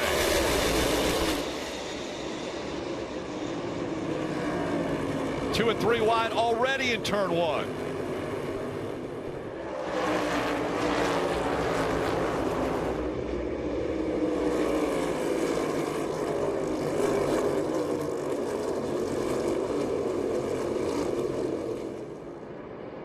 Suarez a little loose there on corner exit, heading off into turn 4. Turn 5 now. Seen some accidents here this weekend. Oh, man, Briscoe really wide right there out on the paint. Look at this 99. He is pushing hard. Suarez with a lot of pace at the road courses this year. Really, really fast right now. Hound in that 24. Here's a great battle, too. And you see the 2-car, Austin Cindric underneath the 20 of Christopher Bell. When they get down here to this rear chicane, somebody's going to have to give this spot up. Going through here side by side is difficult at best. Nobody's giving up, though. There's some contact, and you see the 41, Cole Custer, just to use you described, Jeff. If you go through that corner wrong, how much momentum you can lose. Cindric able to get by the 20 of Christopher Bell. We have seen the Toyota struggle a little bit on road courses this year. We'll see if Christopher Bell can change that tendency. Big moment right there for the 3-car. He's going to have to pull over here and stop, guys, as he misses the chicane on the front straightaway. Austin Dillon, that's what you have to do. If you miss the chicane, you come to a full stop immediately to avoid the NASCAR penalty. And that can happen on both the backstretch chicane, the trilogy chicane, or the front stretch chicane. Once again, that 48 driven not by Alex Bowman this week, but Noah Gragson behind the wheel as Alex Bowman out with, again, concussion-like symptoms for the 2nd race in a row. We talk about how difficult this racetrack is. Well, you can see how narrow it is. The groove is very small, very tight corners. This leads into what is normally Charlotte Oval, turn 1 and 2. This is now what is normally on this racetrack, when you're running the oval, the most, the difficult part becomes the easiest, but it approaches this rear chicane. Heavy braking. Look at the curves. Look how big these blue curves are on the left. And then on the right, if you hit those curves too hard, it can actually damage your car. And we get confirmation from NASCAR that 3 has done the proper thing as far as stopping that race car. He is clear. There will be no penalty. And that'll be something we see all day long here at the Roval. They average about 10 missed chicanes per race. Joe gives the racing drivers nose to tail. We saw the 18, Kyle Busch, the back end kicking out as he's chasing after this 11 of Denny Hamlin. One thing that I've noticed this weekend is how these guys can hustle this race car. The tire here must have a lot of grip, give these guys a lot of confidence. The cars do move around a lot, but they seem to really be driving these cars off corner exit. A lot of swing in the back. Look out front here. Do you see the back of the car swinging around out here in front of this car here? And Denny Hamlin's doing a good job in managing all that. He started 24th, already up to 18. So a good start for Denny. He was one of the drivers we knew we had to watch. Denny Hamlin starting a little further in the back, as well as Ross Chastain, another playoff driver who has quite a few points coming in, but because of his starting position, he's currently below the cut line. So Ross Chastain has his work cut out for him. There's a lot of good lateral grip in these race cars right now, allowing these drivers to really lean on them, switching directions.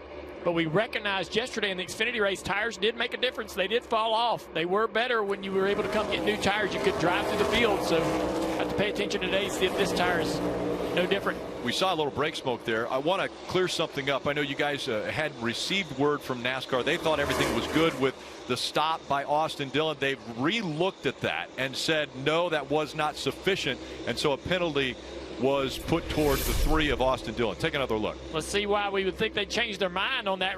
Here he comes, misses the chicane, and pulls over here to take a stop.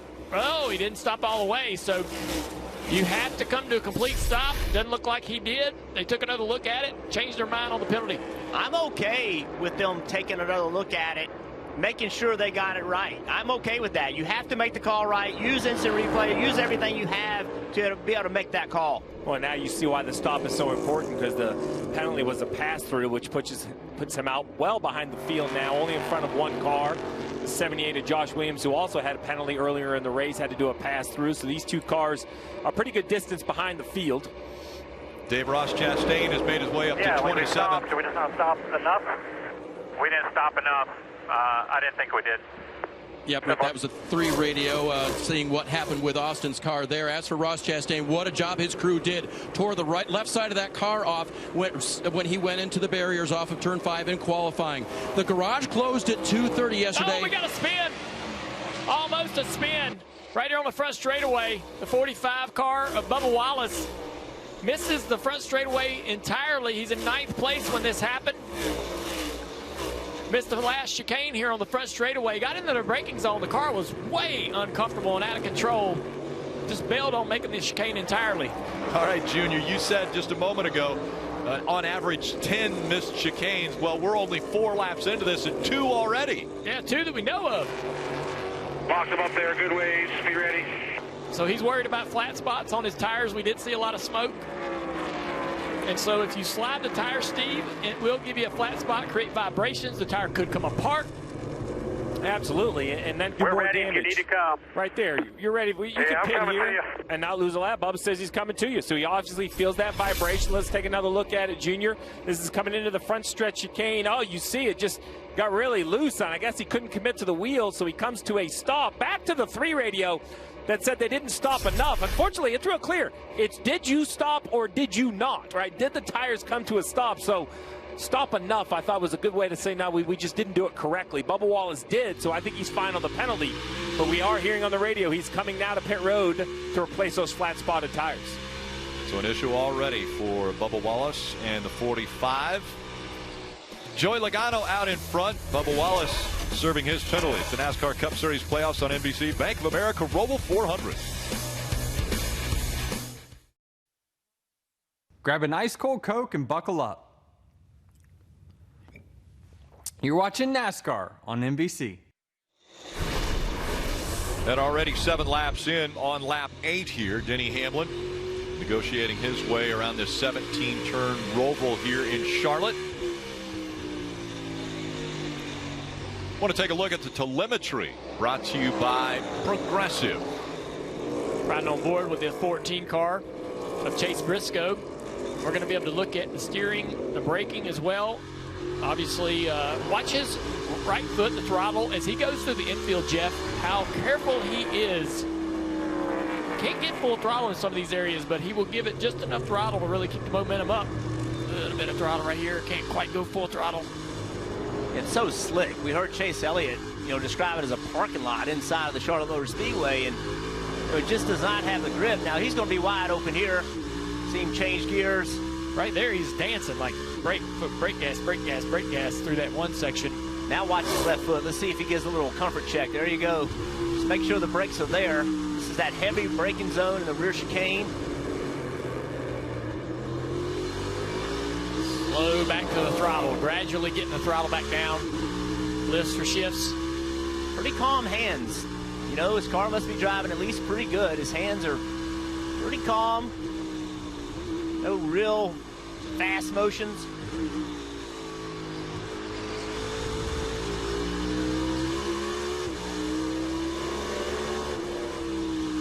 Down into one of the tougher corners of the racetrack right here. Now this part right here, trying to go full throttle, trying to get more throttle, really hard to do. He's like from 50 to 100%, 50 to 100%.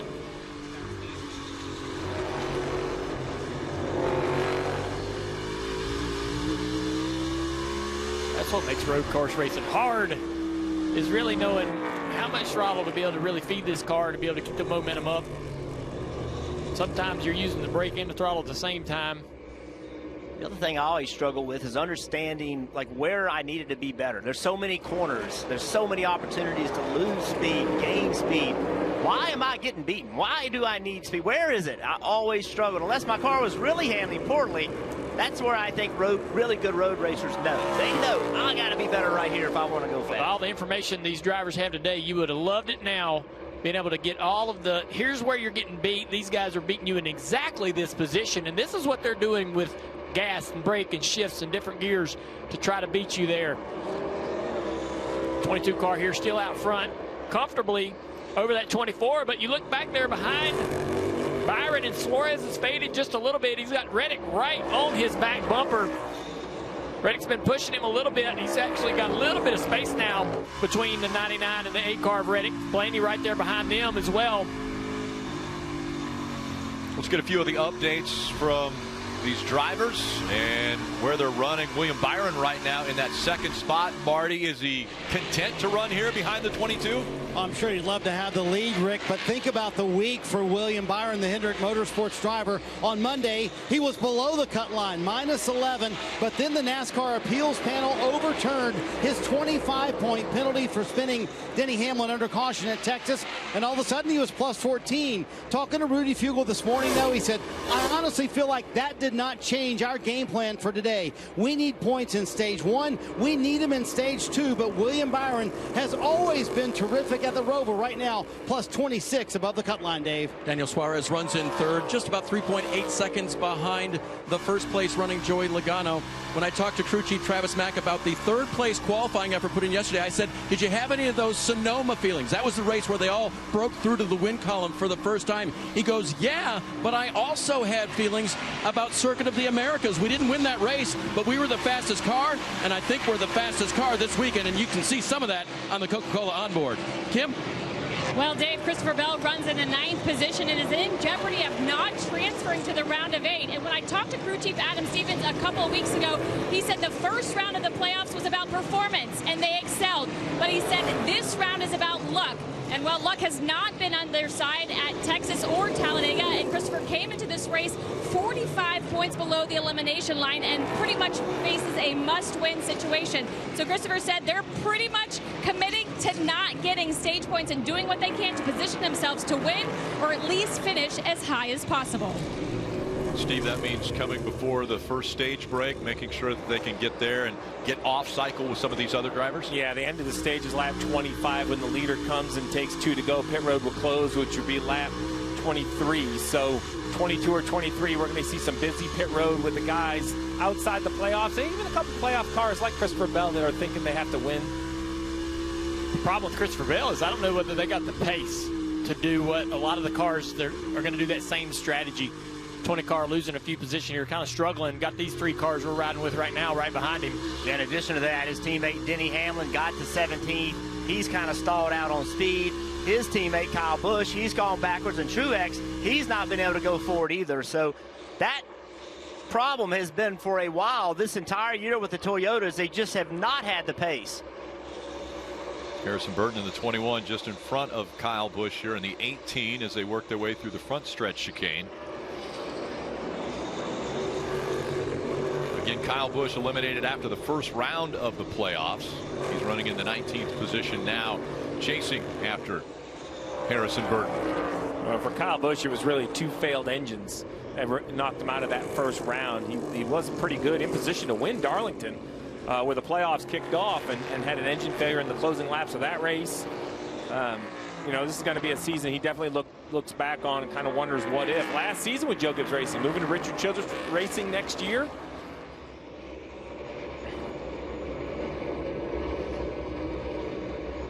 It's hard to believe the car behind him, that teal and black number 19 for Martin Truex Jr. is winless this year. I mean, who would have thought this far into the season a championship driver in a top-tier organization? There were some races that looked like they were lining up for Truex, but he just hasn't seemed to find his way to break through into victory lane. Missed the playoffs, and now currently runs well outside the top 10, back in the 20th position behind Kyle Busch. Marty, Bubba Wallace with that early miss of the chicane, have they gotten things back into rhythm? All the way back in 38th now, Rick, and he immediately came on the radio, said, I have to pit. That is why, Steve, that is what a flat spot looks like. He slid the right front for a good 50, 100 feet or so, and that's what happens to that Goodyear tire. Completely destroys it. That's undrivable for your driver, isn't it, Steve, when the tire looks like that? Undrivable, and great decision for Bubba Wallace, not trying to ride it out. Don't add another mistake on top of locking up the tire. Come to pit road, take your medicine, put 4 fresh tires on it. Still a lot of racing to go with, if you can believe it, 97 laps to go at this very difficult road course. Just 13 to go in stage 1. It's been all Joey Logano up front for the first 12 laps. He needs to win. He could win and advance to the round of 8 right here at the Charlotte Roval.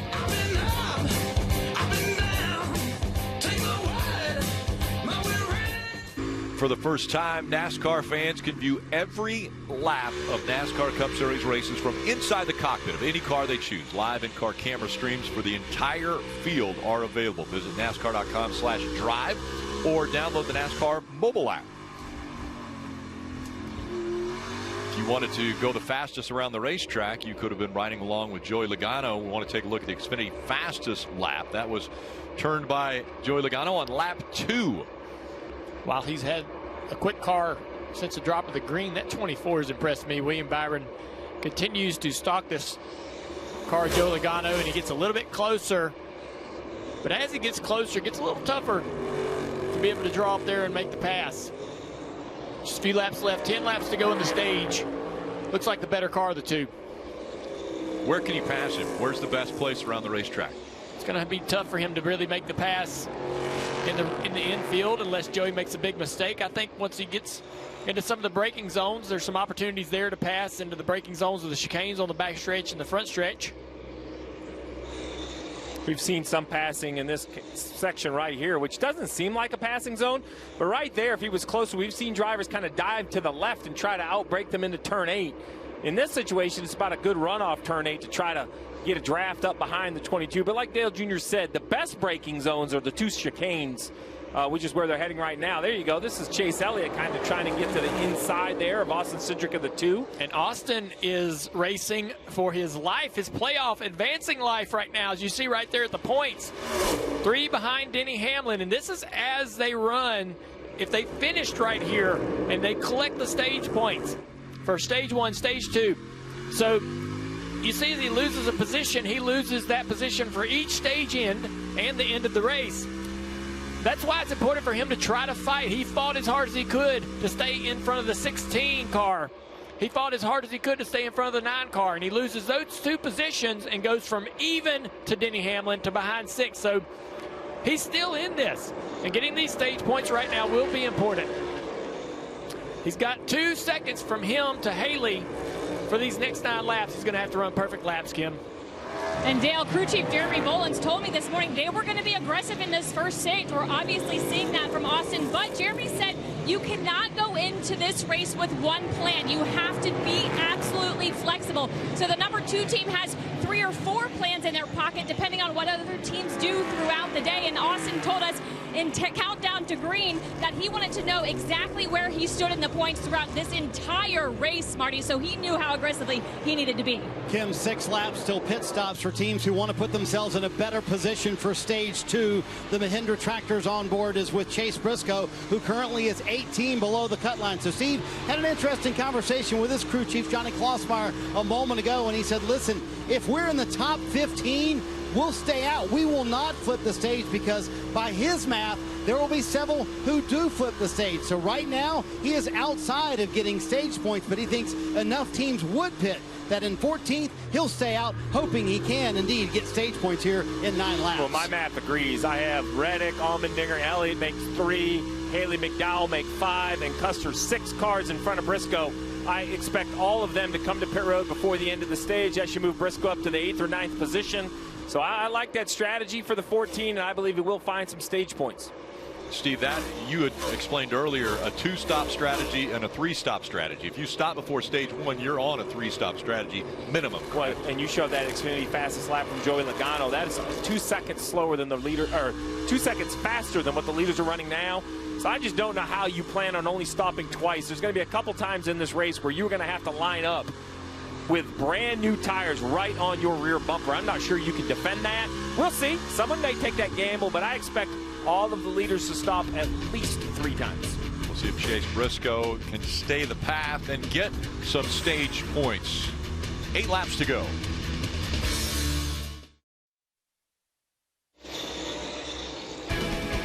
Just over 5 laps remaining in stage 1. From here, the NASCAR Cup Series playoffs on NBC, the Bank of America Roval 400. You look around this facility as we take a look off the Bank of America fan cam, and that scene right there is amazing. You've got fans out here. It's a beautiful day, packing the grandstands here and the infield. Yeah, and if those grandstands look different than normal, I applaud Charlotte Motor Speedway. They put these benches in front of the stands, so when you sit there, you got a place to set your scanner, place to set your beverage. It's a comfortable experience for these fans. You see that really all the way around. You're treated to like an above average seating situation. It's a great view, and that's the other thing about the Roval as this bleed heats up, guys. We talk a lot about how it's different for the drivers. For the fans, it's one of the few road courses in the world where sitting in the stands, you should be able to see the entire circuit. Well, they're getting ready to see a great race for the lead right here. William Byron is closed up on Joey Logano. Last few laps have been a little bit quicker. Now, how does he get this pass done? We talked about passing zones, braking zones. Key to it is you've got to have the right amount of forward momentum at the right time, so you can be gaining on him on a braking zone or in one of these tight sections. We see Ross Chastain on pit road. Dave. He's come from 34th starting position up to the 21st position, so that was a good run for him. He said, I just need a little bit more forward drive. They said, we have an adjustment for that. He'll get 4 Goodyear tires and a fill of Sunoco fuel, and he's out of here. Steve coming early like that so that he can, I think it was 2 seconds you said earlier, 3 seconds. So if he comes 3 laps before the other playoff cars, he'll have 3 laps on those fresher tires. That could be 6 seconds on the racetrack.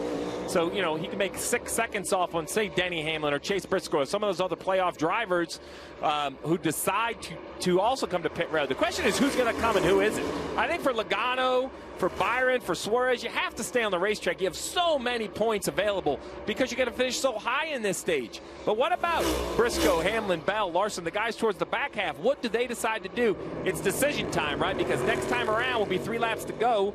So if you are anyone other than these front 2 cars, you really need to make that the choice. 3 laps to go would be when you have to come to pit road. And that's because pit road closes with 2 laps to go. As soon as the race leader crosses the start-finish line, pit road closes. Yeah, pit road is getting very busy out the window with all of the non-playoff drivers.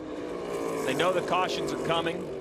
The battle for the lead is tight. This battle for 8th is stacked up. And you got to, if you're struggling a little, it seems. He is, but you would, if your crew chief or your spotter say, hey man, we think them guys behind you are coming to pit road anyways. Don't push this thing and don't slide off this racetrack. Don't make a mistake that takes us out of the opportunity to get some stage points here.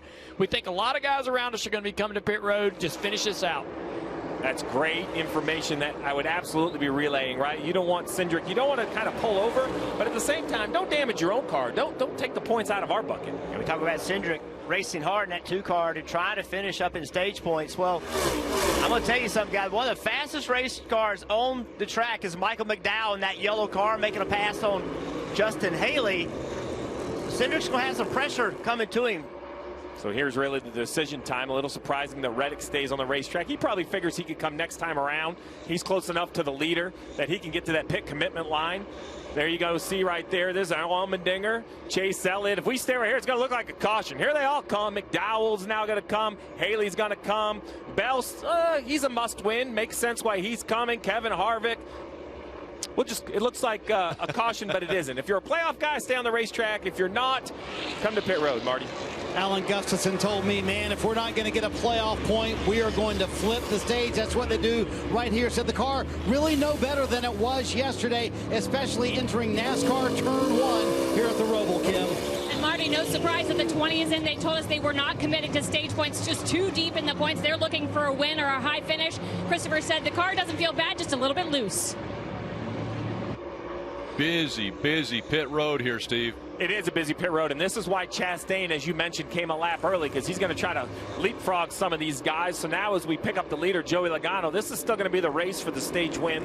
He's going to, I assume, stay on the racetrack. Now he has the option to come this time, because as the leader, he's the one that's going to close pit road. I think that's Reddick's choice, running in fourth. So as we watch Logano right here, let's first see what he's going to do.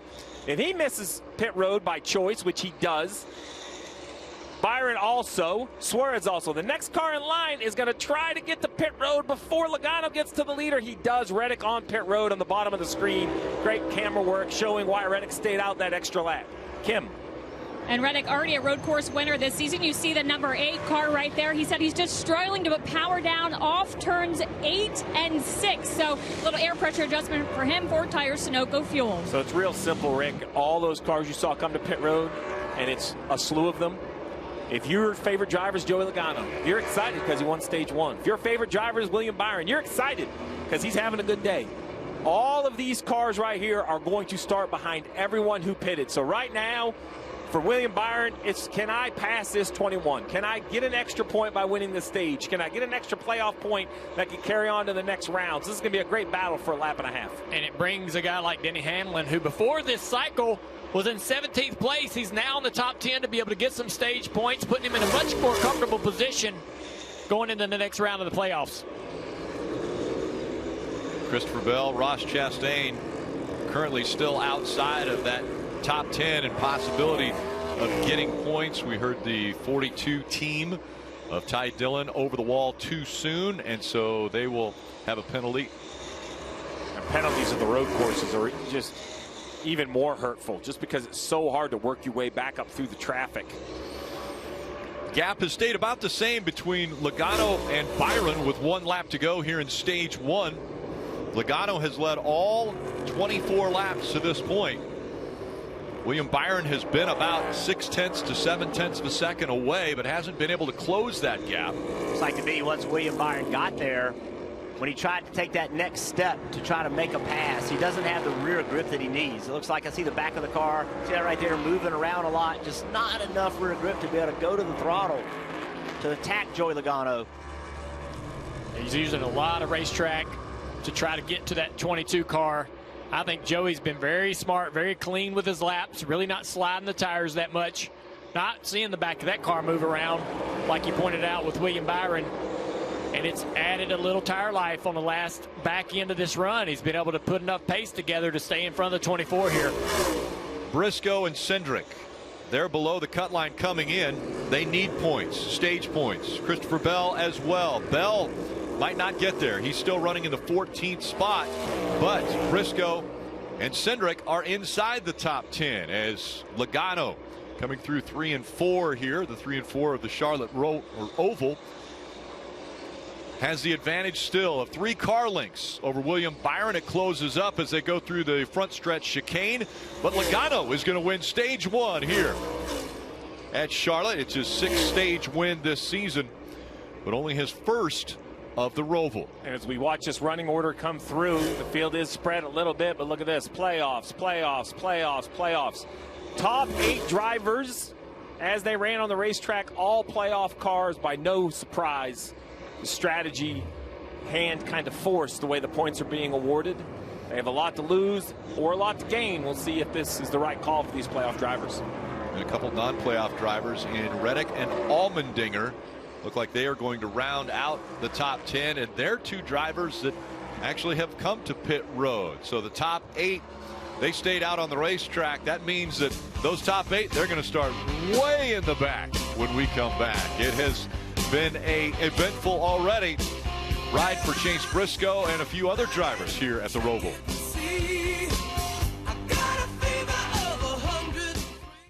People out in the car, AJ Styles, WD, Super Sergeant Mintrick, and Corey LaJoie's hair model. You know, it's so cool to get to see the differences of the Roval, being on the big track on the Oval Park, going through the road course. And I always wonder, you know, Jeff, when you get to drive people around a track like this, do you think AJ was more surprised by the braking or the acceleration around this track? Because they are so different here. Yeah, I think the braking surprised him. The other thing that surprised him is that you just can't not see around this racetrack very well. Corners are so tight, great big walls that are tall. He didn't know if we were going to go left or go right. So as we're braking, he wasn't real sure where the next place we were going to go. And I didn't make him feel any better when I told him I didn't know where we were going either.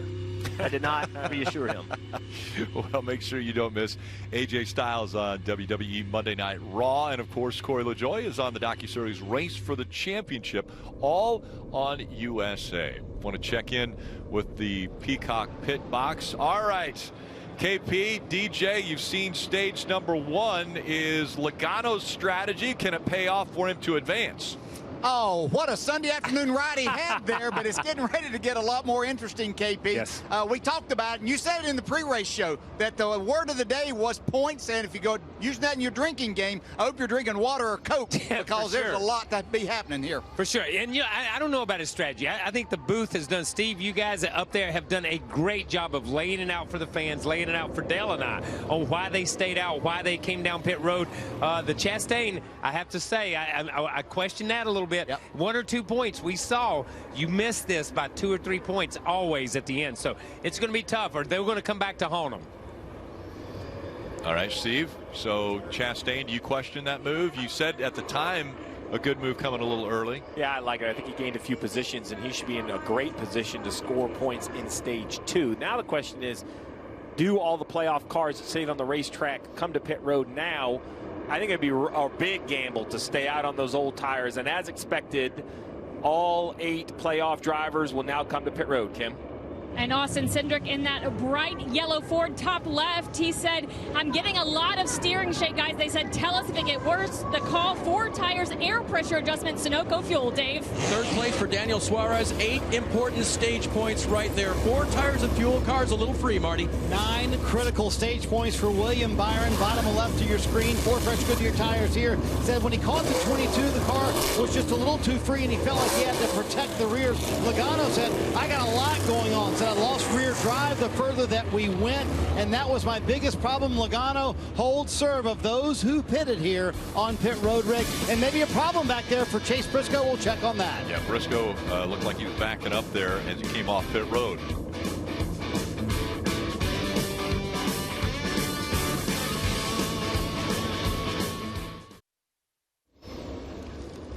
Later this evening on NBC and Peacock, Sunday Night Football. Joe Burrow and the Bengals face Lamar Jackson and the Ravens.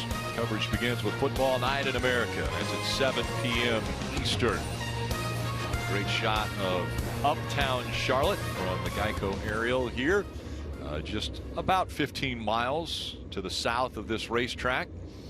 And when we were going to break, Marty thought he saw the 14 of Briscoe. It was actually the 45 of Bubba Wallace that was having the issue, and this is what the issue was, and it affected the 99 of Suarez. 45's trying to get into his box, and I think he's actually just trying to stop to get out of everyone's way.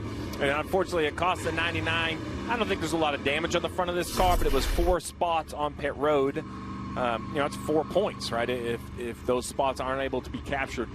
So when we talk about points and every position is a point, everything kind of stacks up. We talked about it about half the time, you know, the cut line ends up being 3 points or less. So, I mean, every point really, really, really matters, and you see how important it is. Playoff guys all stacked up in the top 8 in stage 1. Everybody receiving points in the top 10 with the exception of Allmendinger, because A.J. Allmendinger not running the full-time Cup Series. He runs full-time in the Xfinity Series, where he actually won yesterday at this racetrack for the 4th time in a row. Okay, so a lot of conversation about all these strategies. Let's just talk about the results real quick. Everyone on the racetrack has come to pit road. We showed you who scored points. That's why they did what they did. Well, on the other side of that strategy, look at all these non-playoff cars up here. Reddick and Allmendinger now are on the front row. Chase Elliott, while he's a playoff driver, he won a week ago, so he's already moved forward. Next to him, Justin Haley. Then you have McDowell. Christopher Bell, playoff driver, but he's a must-win, so he doesn't care about points. That's why he's up here. We also see that one of Chastain. What is he, in the 5th row on the inside? he started last, so he didn't really have the chance for this great strategy call. We'll see if this plays out. It's going to be a completely different feel at the front of this field when we start this second stage, Marty. Steve, a big development for Chase Briscoe, who did get 4 stage points in stage 1. The left front, they are not sure that it's completely tight. They debated on coming down pit road. Johnny Klossmeyer just made the call. If we come down now, we're going to give up way too much. So they asked Chase Briscoe to ride it out. Steve, they said they put the jack down too early. Explain why that would make the left front not tight. Well, on these next-gen cars, the single lug nut aluminum wheel, they really need to be tightened in the air. Once the weight of the car is on it, it doesn't want to tighten up. We'll see if this call works out for the 14 car. Pace car moves on to pit road, and the field now approaching the Geico restart zone as we get ready to kick off stage 2 here at the Roval.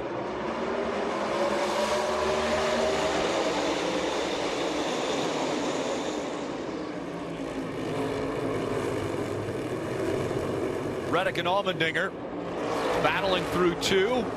And on to 3. Reddick has the spot. Allmendinger all over his back bumper. A.J. Allmendinger announced this week he will be going full-time Cup racing, as we see a little contact back there. Michael McDowell, one of the cars in the 34.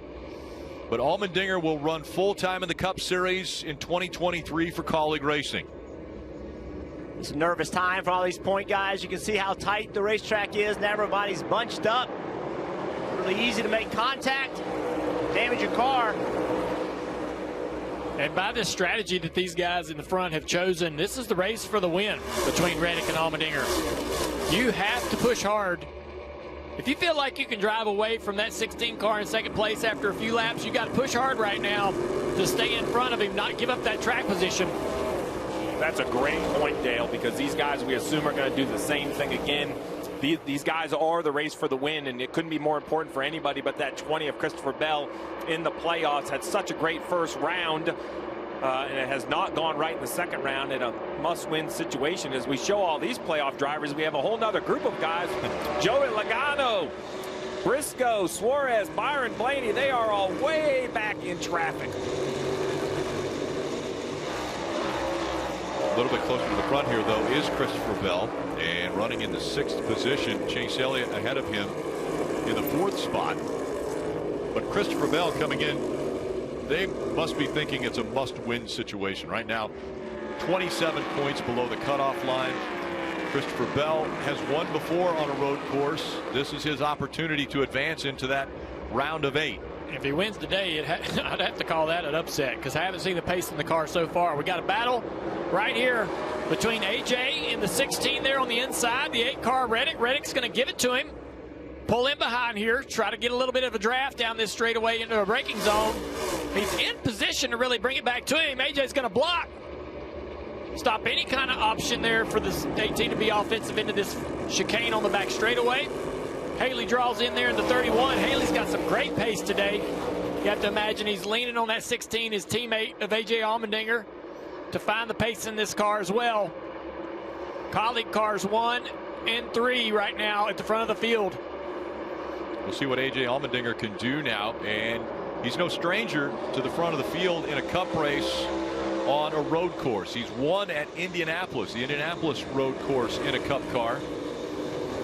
And Colleague, Matt has pretty much found a way to be a winning team in the Xfinity Series, and this is the dream of this organization, is to be at the front of the field on Sundays. Maybe seeing a glimpse of what we might witness next year and beyond with Colleague Racing. Well, A.J. Allmendinger running full-time in the Cup Series will be a threat. He is going to be competitive on every road course race.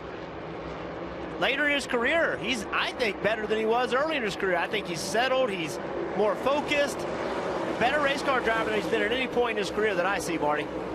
And that's a terrific point, Jeff. Talking to A.J. Allmendinger earlier this week, he told me, I'm in a way better place than I was when I was last a full-time Cup Series driver, and I want to do this. I want the challenge of running Cup Series races. We've talked about it, but there have been 4 Xfinity races at the Roval. A.J. Allmendinger won every one of them, Kim. He wants to add a Cup Series win here, too. And Marty, running behind him, Tyler Reddick, and despite this team being eliminated from the playoffs after Bristol, they're still racing like they're after a championship. Tyler won Texas. this, and he told me their goal, keep winning. They want to win a race in the next round and finish ahead of the championship Ford drivers in Phoenix.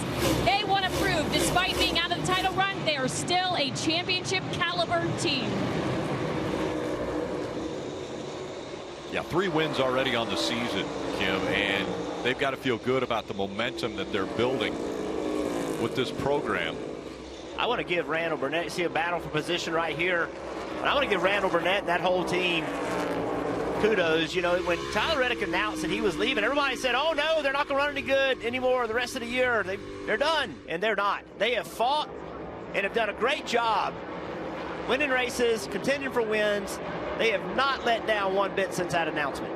Yeah, the timing of the announcement was a little bit odd, and Richard Childress didn't appreciate it. They had just won a race. They knew they were going to be in the playoffs. They make the announcement, but then he has won 2 races since then, showing his commitment and this team's commitment to getting this car into victory lane.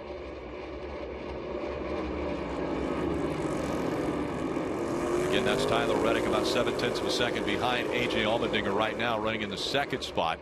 Steve, once again, we will see a lot of these drivers, at least the top 10, they'll try to flip the stage again. Well, they'll come a little bit before the end of stage 2, make sure they get their stop in because they know a caution is coming. Yeah, and these guys are all racing, though, as Dale pointed out. They are racing against one another because they know they're on that same strategy. The one car of Ross Chastain being the car that perhaps might take a different approach. He may choose to stay out, and if he does, he'll have a great chance to win this stage, Dave. Steve doing the kinds of things he needs to do after that team spent an extra 8.5 hours repairing this car for this race. I asked Phil Surgeon, his crew chief, if going aggressively through the field would be part of the plan today, maybe making a few more enemies for Ross. He said it is not in the playbook. Our car will be fast enough to pass some on track. We've got a great pit crew, and we'll try to pit him out of strategy. Remember, they were one of the first to come to pit road, pitting on lap 20. So far, so good to the plan for Ross. Ross Chastain, one of the 5 drivers, as we heard Steve Phelps in Countdown to Green earlier today, talk about what an amazing feat. 5 first-time winners in the Cup Series this year, a part of that 19 different winners. Ross Chastain being one of those. Daniel Suarez was another. Tyler Reddick, another part of those 5 that have won their first Cup Series race this season in this next-gen car. On board with Daniel Suarez, finished 3rd in stage 1. Now currently back in the 23rd position, trying to chase Joey Logano through traffic. Yeah, Joey's right there in front of him. Stenhouse is in front of Joey. And then Briscoe, who is sort of the leader of this group, the playoff drivers that came to pit road during the last stage. All those guys trying to find some track position, passing difficult though today. If there's no yellows to bunch this field up, I don't see these guys really progressing through the field. Up front, the highest running Ford right now, Blue Oval, is Michael McDowell. Up there in that 5th position, the mind-blowing Ford F-150 Lightning is here. You could win one during the NASCAR playoffs. Scan the QR code now, or you can visit NASCAR.com/Ford Playoffs promo to get your chance to win the most innovative F-150 Ford has ever built. Allmendinger up front. Logano led 27 laps early. Allmendinger's been up front for 4. Reddick's been up front for 3. This is supersonic Wi-Fi from Xfinity. It's fast. So gaming with your niece has never felt more intense. Hey, what does this button do? No, don't! Welcome to the fastest internet on the largest gig speed network. Are you crying, Uncle Ed? No! A little. Only from Xfinity. Unbeatable internet made to do anything, so you can do anything. With Sonic's 2 for $5 menu, you get 2 delicious things for only $5. How will you know which 2 to choose? Don't ask us. That's a rhetorical question. And everyone knows 2 for $5 is better than 1, which is helpful if you struggle with decision making. The Sonic 2 for $5 menu. Sonic. Beautiful day in Baltimore, where most people probably know that Geico could save them money on car insurance, right? You see, the thing is, Geico, well, could help them save on boat insurance too. Hi. Okay, I'm ready to come in now. Hello. I'm trying my best. Seriously, I'm serious. Request to come ashore. Geico, saving people money on more than just car insurance. Verizon Frontline is built for those we all rely on. Built to prioritize first responders. Built for extreme conditions. Built for America's most reliable 5G network. Because when seconds count and lives are on the line, the people we rely on need technology they can rely on. Verizon is the #1 network choice in public safety. Verizon Frontline, the advanced network and technology for first responders. Welcome to fabulous Las Vegas. Whatever got you this far wasn't luck. It was work, struggle, sacrifice, ambition that burned like pure fire. Oh, wall he goes! Oh, he's going to spin the 24. So what do you say, fellas? Like your odds? Oh, my God! The NASCAR playoffs continue in Las Vegas on NBC.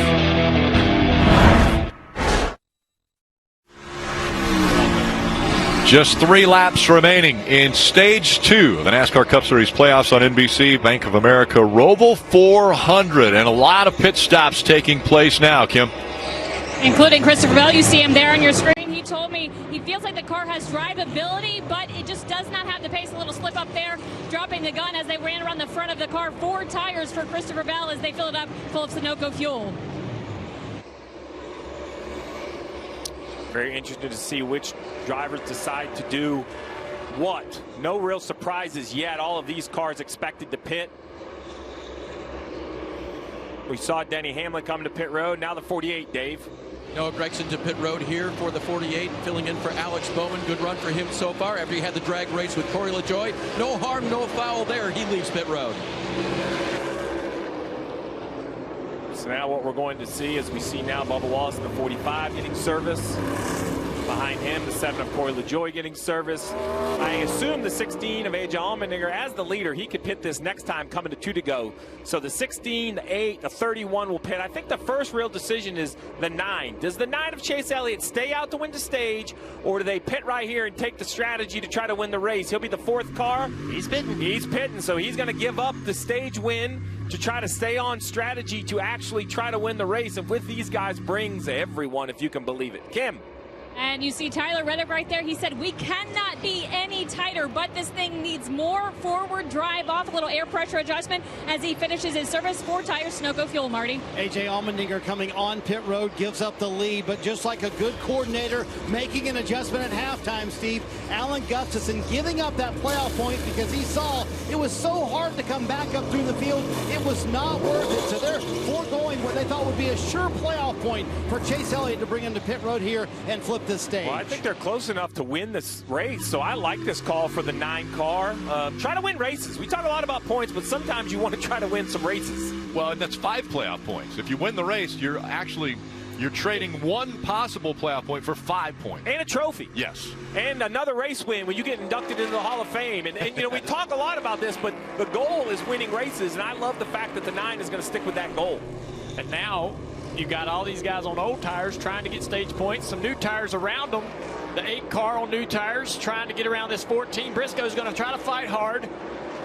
It's going to be tough to make this work, but the 8 car is going to get around him here. You also have Chase Elliott back there in 9th place, possibly driving up through these cars as the laps wind down here at the end of the stage. Less than 2 to go from the Roval for stage 2. We ride along the Mahindra tractors on board with Chase Briscoe. So right here, we're going to kind of reset the field, right? So we see the 1 of Chastain coming into the picture. He's the leader. He's going to win this stage kind of driving away. 21 of Harrison Burton also stayed on the racetrack. Kyle Larson, playoff driver. He's going to run 3rd, barring a major issue in the final lap. AJ Allmendinger was so fast, he's pitted and came back out to 4th, as Dale was mentioning. And then this right here is an absolute disaster. Old tires, new tires, playoff drivers. It is crazy to try to get to this final lap. Suarez just took advantage of a good battle right there. Got in that front chicane. They all had some trouble. Suarez came out in the front. Looking back from the Coca-Cola cam on Suarez's car.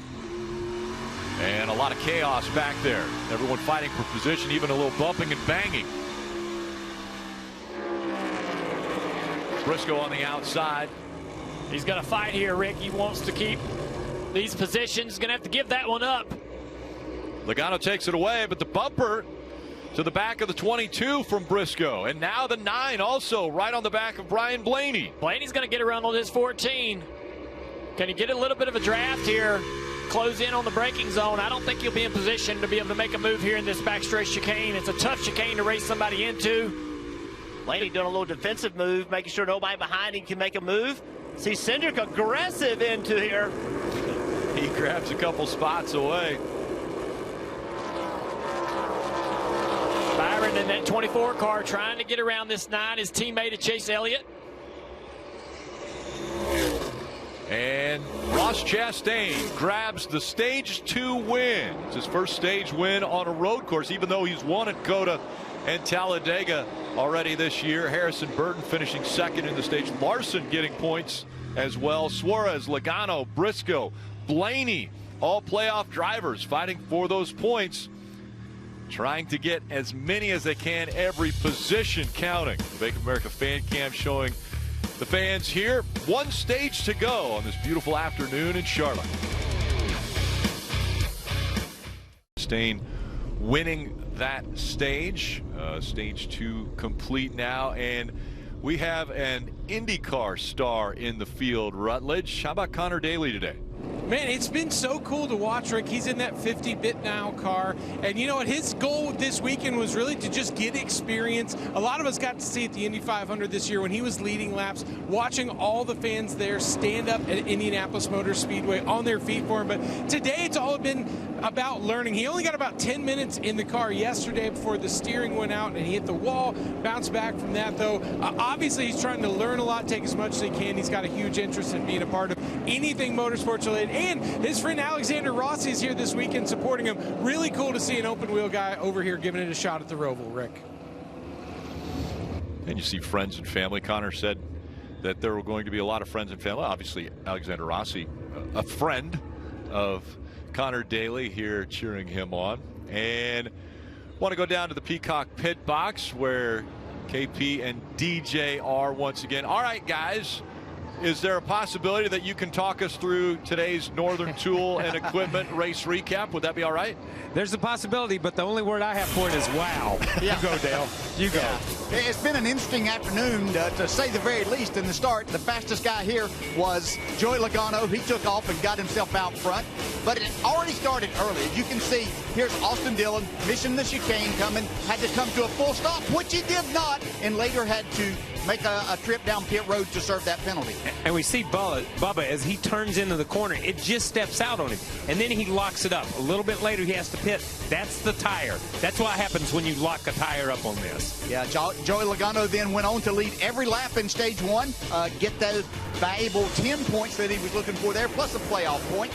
This was a little crazy on pit road. We see Daniel Suarez leaving, and we see Bubba. He misses his pit. He can't get in. He's trying to get out of the way, but Daniel loses 4 valuable points, or 4 valuable positions on pit road. Yeah, you can see right here, Ross Chastain trying to come back and get things righted here. He had to stop there, but he was able to recover from that and go on and get 10 valuable points for him in winning stage 2. Kim? And a great points grab for Kyle Larson, finishing 3rd in that stage. He said, I need a little help turning to the right, loose under braking in the left. As you see the change top left, they make a chassis adjustment. He said, I'm not terrible, but guys, I'm not amazing either. A little vibration, Dave, at the end of that run for that. Trackhouse Racing, upper right, lower left. Chastain, the stage winner. Car tightened up at the end. Suarez car pretty well balanced, made a couple of nice passes near the stage end, Marty. Paul Wolf told Joey Logano, man, I'm sorry I had to do that to you, but we had to have those stage points. Now 14 in the bank for Joey Logano. Will that be enough to carry him to the round of 8? He said, when you're in traffic, the car is so extremely tight, hard to pass, but when I'm out front, I go, hey, I'm actually pretty good. And the race off pit road sees Ross Chastain holding on to that top spot. Larson and Suarez gaining a position.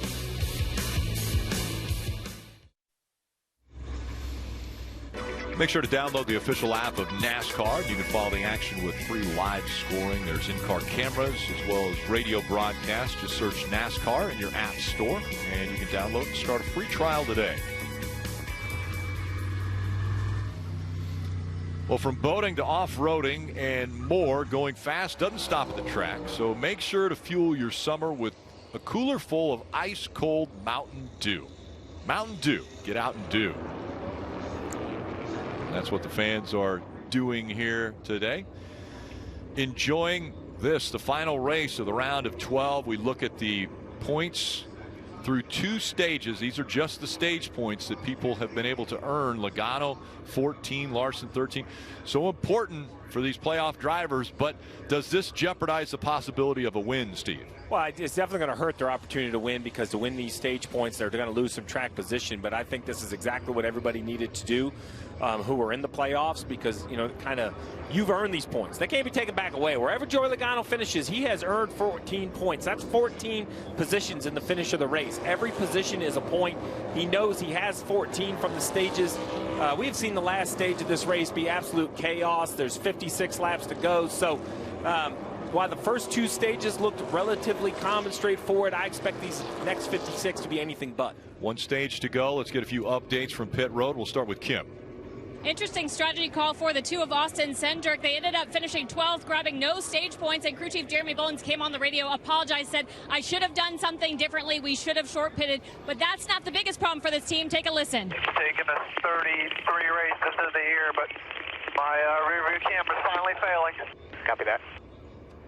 And Austin has turned it off and back on. Seems to be back and working, but he's going to keep an eye on it, Dave, to see if it causes more problems throughout this final stage. Denny Hamlin always wants to know what the situation is. Chris Gabehart explains. I think we're in a pretty good spot here. Cut line, I think we gave up about 4 points on it total throughout the stages. Your bottom 4 car that's best positioned to win at the moment is the 20 and 7th. And for Chase Elliott, I just talked to Alan Gustafson a moment ago about kind of foregoing what they did earlier on and not going with a pregame plan and giving up that playoff point. Stevie said just wasn't worth it. He said, I would taken us out a shot to win this race. I didn't want to do that. Well, and here he is. I agree, because here is Chase Elliott, right? Starting inside the front 2 rows, Rick, with 56 to go. Everyone needs 1 more pit stop. Field going through the Geico restart zone, and it's Allmendinger and Reddick making up row 1. Allmendinger on the inside. You see Chase Elliott on the inside of row 2. And Reddick surging ahead now of that 16 of Allmendinger as they go through turn 2 and head to 3. Tire lock up right there.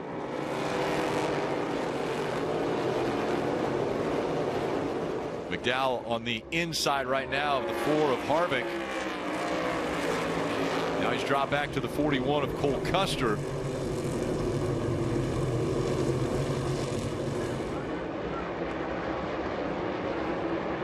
Going to see a lot of guys get more aggressive than we've ever seen on restarts for positions right there, because it's so hard to pass. Once these cars get single filed out, passing is non-existent, so they're going to have to be absolutely aggressive on the restarts. This initial lap right here, you cannot make mistakes. You can't get moved around, moved off line, and give up positions. You will not get them back. A lot of contact right here. Going to have some guys.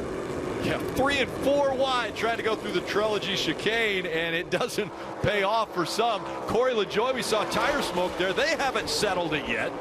And now they're going to go into this front chicane, and it is just as difficult side by side. Suarez in the middle of this chaos. He does not want to be here. Oh, the 7 car sliding a tire there. Daniel getting all kinds of contact on all 4 corners. Cars in the fence there coming off the exit of the corner. Yeah, Loris Heseman in the 27, and some more contact now. Beating and banging. Temper's running a little bit thin. Look at the difference. I'd rather be up front. It seems a little bit calmer up front. Single file, relatively polite at the moment. Marty. Chaos all of a sudden here in stage 3 for playoff driver Chase Briscoe. You're right on board with him right now. He had some contact on that restart, and Stevie said the toe is now knocked out on the 14 car. What kind of handling problems will that present for him for the rest of the race? Well, assuming he's meaning the front toe, it would just take grip away from the front, probably make the car push a little bit. Remember, with independent rear suspension, we've seen those toe links bend front and rear, so we're not sure exactly which side or which end of the car he's complaining about riding on board. It's hard to really tell if his steering wheel is straight. You see the two different markings, one for on the racetrack and one for during the tire change. The white line, assuming that's the one that should be straight up, looks normal. We'll have to just keep an eye on the 14 to see if this is something that hurts the handling as he goes. He's done a nice job up to 18th so far. I mean, that's 11 spots in the restart. Now look at the spokes, Steve, and it looks like maybe the red mark is the center of the steering wheel, and it's off to the left just a little bit. I see what you mean. Yeah, that's the center of the two spokes. Yes. So we mentioned the chicane and the chaos that took place. Take another look. Well, look what happens behind. All this damage, all this contact, they start stacking up in front, and everybody behind just starts piling into it. Yeah, the contact for the 14's off the left front of the 7 car, down toward the middle of the chicane. See the 7 turns into the 14 right there. Bam! Hard contact into the right front. Let's ride on board with Briscoe. Watch the steering wheel. See how straight it is? Boom! Look how it grabs. Almost turns the wheel almost 180 degrees when that rack steering wheel is hit. Now you see it's turned just a little bit. It's about at 11 o'clock, or on the that red line is offset just a little bit now. So I do believe that he has a little issue with the toe. Not sure how that's going to perfect the performance. Still up front, it's Reddick holding off Allmendinger by 0.4 of a second. Elliott right there in striking distance, and this could come down to a better pit stop by one of these teams. Yeah, everyone has to make a pit stop, but unlike the first and the second stop where you knew when the yellow was going to come out because the end of the stage, now the stress is when you come to pit road. Really, we figure they can run 38 laps on fuel, so that's when the window would open. 38 laps to go as we expect, drivers at least have the option to come to pit road. We'll see how long they decide to run. In a perfect world, you would come to pit road and the yellow would come out for an accident. If you could shake your magic 8-ball and tell me exactly when the yellows are going to come out, I'll tell you exactly when you should pit, Dave. And part of that scrum that we saw, the contact on the restart there, Ryan Blaney was involved in that right front fender contact. They don't think it's any problem right now, but something to keep an eye on for Blaney. The other thing that makes this race so stressful is, there are still over 35 cars on the lead lap, 38 to be exact. So, when you look at those points, you say, oh, well, Blaney's plus 22, Chastain's plus 24.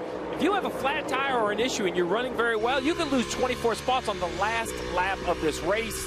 You're going to have to be good all the way through the last corner to make sure you advance in these playoffs. See a little bit of smoke coming out of the 21 and maybe a little damage to that right rear of Harrison Burton. He got popped pretty good in the right rear quarter panel there, right in the bumper. Just kind of bent that quarter panel out a little bit. Pretty interesting strategy from those guys, Steve. They were running about 12th, 13th, 14th, decided to stay on track and not pit at the end of that stage, and that put them back there in the middle of the chaos. Yeah, that was the one that I had a little head scratching about. I don't know if they're in a points battle with someone else or if there was maybe miscommunication. As we see now, getting pressure from Joey Hand in that 15 car. But I was expecting Harrison Burton to come to pit road, and he chose not to before the stage end.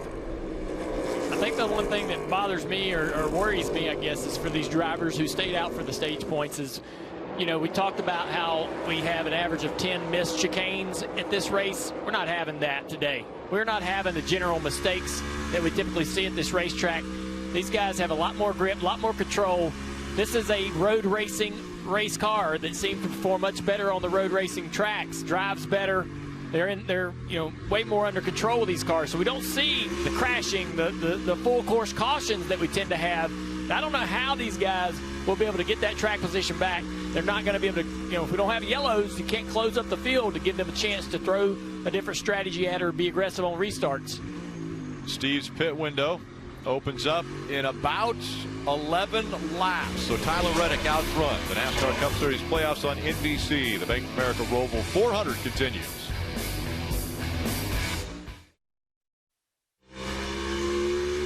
NASCAR fans, don't let anything pass you by. The official app of NASCAR Tracks lets you stay up to date on the latest race and event information from all of your favorite tracks. Search NASCAR Tracks in the App Store to download for free. In the final stage here, and the fans have had a very enjoyable day. Perfect weather here. 48 laps to go still in the final stage. First stage won by Joey Logano. Second stage won by Ross Chastain. Both playoff drivers that are hoping to gain as many points as they can. And the reason for that, you look at this, 25 playoff cutoff races.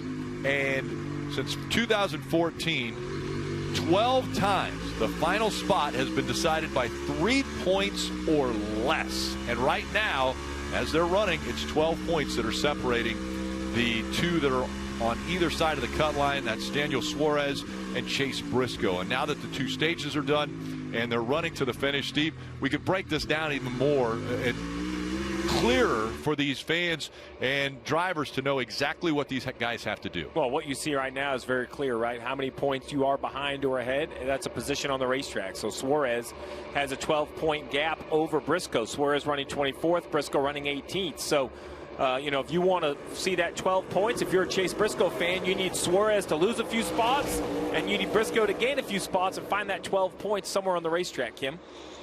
Talked to Connor Daly this morning. He was very excited about this race today, but maybe that excitement literally going up in flames. Take a listen to the radio. It's the center console under the mirror. Center console under the mirror. It's on fire just a little bit. Still on fire there? No, it's not, but it keeps sparking and catching on fire right here in the middle, the black wires. So you see Connor right now sitting on pit road trying to diagnose and alleviate that problem. Sounds like some sort of an electrical fire. I know we have seen some fires in the rocker panels, but there's been some rule changes that have seemed to alleviate that. That sounded more like some sort of electrical problem underneath the dash for the 50. So probably will end his day as the 99 continues to battle with the 2 of Cindric. Dave? And he's going backwards right now, Steve. First, listen to this radio. I need the 7 to get the out of the way. My engine is getting hot and the steering wheel is, I'm losing assistance, man. I don't want to wreck him. Right, so he was angry with Corey LaJoie, could not get by him. The car began to overheat, and then he was saying, I'm losing assistance. It's a steering rack with power steering assistance, and if you lose that power steering, guys, we've heard, even in the test here last year, you can't drive these cars. That is the problem. It's not the overheating of the engine, it's the steering. He's lost power steering assist. Look at the steering wheel as it shakes. It actually vibrates. Is it vibrating? That is his major problem right now. Look at that. You can see it's a problem. That's not going to fix itself either, Steve.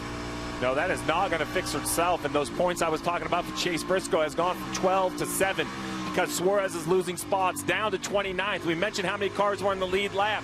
37 now with Connor Daly's issue under the hood or under the dash. So right there are points for Suarez to lose. Those 7 points can be lost just by him going backwards. That's exactly what he's doing right now. He's got more and more positions to lose in this race.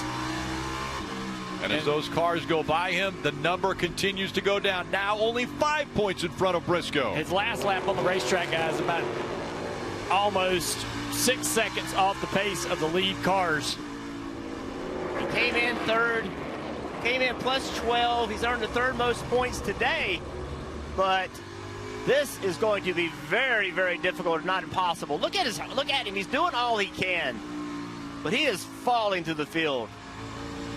He still has 46 laps to go. And Steve, nothing they can do about this when he comes to pit road? Well, I mean, we don't know that because I don't know exactly what's wrong with the steering system. Maybe they have a fluid leak. Maybe the fluid has got too hot. So if they could have a yellow, they could come down, open the hood, and try to repair it. But to do it under green, we only have one car. Danny Kvyat's the only car out of the race. So you're going to go back to 38th and continue to lose spots. I think even as slow as he is on the racetrack, you just have to ride this out, hoping for a caution with 45 laps to go. And while he's doing that, man, he is wearing himself out. This is like full max bench press, corner after corner after corner, trying to get this car just to turn into the chicane right here. The force that he's having to apply is about as much as he can stand. Well, so what makes this so difficult is this next-gen car doesn't have the old-school steering box anymore. It has a rack and pinion that's hydraulically assisted. So let's take a look at our Toyota virtual car and talk specifically about the steering wheel, go under the hood, and show you what is new on this car, what is different. As I mentioned, not the same, not the old steering box, which you can kind of manually turn, even though it still is a deficient system without hydraulic fluid. That entire silver cylinder all the way across from left to right, that is the steering rack itself. It's hydraulically assisted by the cars itself. This is the component, right? So you see right here, this is the column coming down. That's what Daniel is steering. And then you see the shiny silver area that basically goes from here all the way across right there. That is the rack itself. You see the lines on it. It's hydraulically assisted. When you lose fluid, either because it gets too hot, maybe you've had a seal fail, maybe one of those hoses is leaked, that's the component that's failing for Daniel Suarez. That component just doesn't work without the hydraulic assist. I mean, you see the force. Right now, it's probably... I see it, bud. I see it. I know it's tough. Dig deep here. There's nothing we can really do right now. They're just encouraging because they see it. They're watching this broadcast as well, Dave. They see the fight their driver's putting up. And that is Travis Mack. He is the cheerleader right now for Daniel Suarez. He is a big motivator on this team, and he's asking him for 100%. That is all that you can give me, one turn at a time. Remember, these two fought hard at the beginning of the season for a win. Almost won at COTA with the best car. Finally won at Sonoma. It was each of their first win in the Cup Series, crew chief and driver. They'd like to fight to the end today, but with a car that'll make it. Well, and as Suarez battles to go, trying to not lose spots, Briscoe gained one right there. So now we're down to just 2 points between Suarez and Briscoe. There's Briscoe right there. The 99, he's having some sort of issue. So just keep your head down, keep fighting here. I like that. Hey, the information is he's having an issue. I'm not rooting against the 99. I need you to keep your head down. You worry about where those 14 car finishes. That's some great coaching from on top of the pit box. 7 stage points for Chase Briscoe. When I talked to him before the race, he said, I screwed up in qualifying, but I think we can fight back. I need to make it into the next round of the playoffs. That's what's at.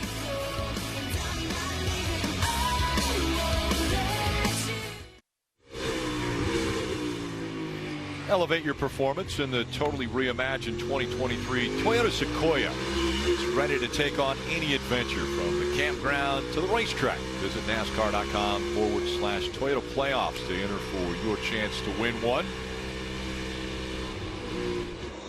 We look down on Daniel Suarez from the Geico aerial, and it has been a very tough battle these last few laps for Daniel Suarez. Dave, any sign that this team could do something to help him out?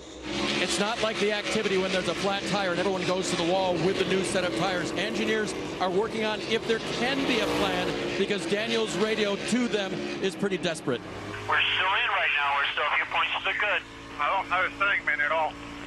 You get a plan, I won't be able to make it like this. Another week of that caution, I have to come in and fix this thing.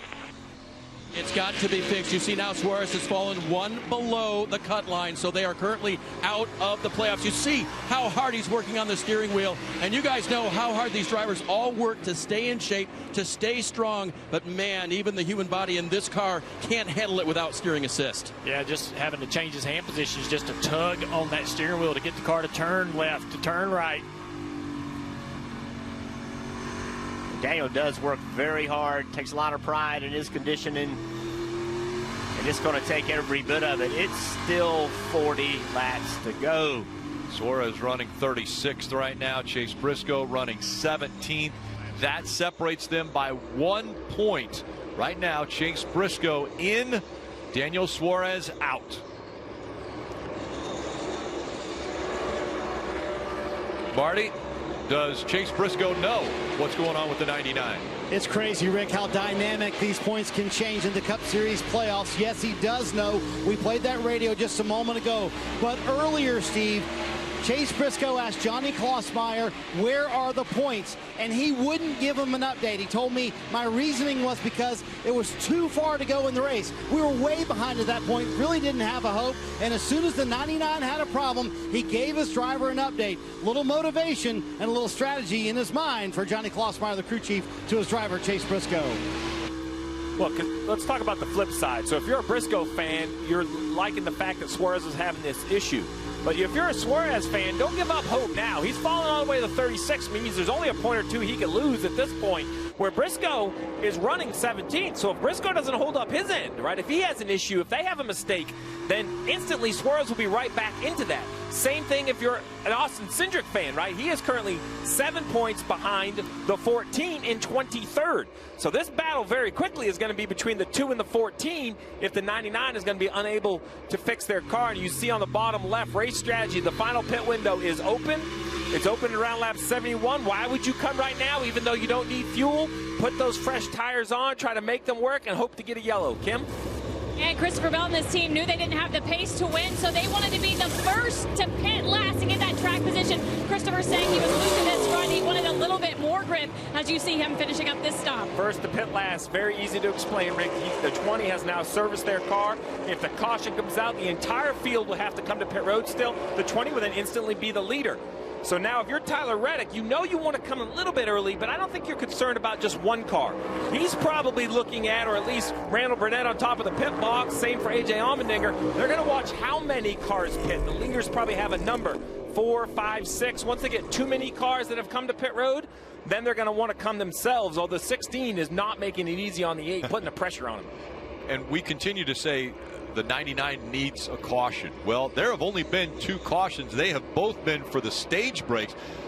Normally in this race, there have been 8 cautions. So quite a few less cautions for this race, which is what Daniel Suarez needs right now. He needs a break. Yeah, the only chance that Daniel Take all has. the breath and rest your hands down the straightaway.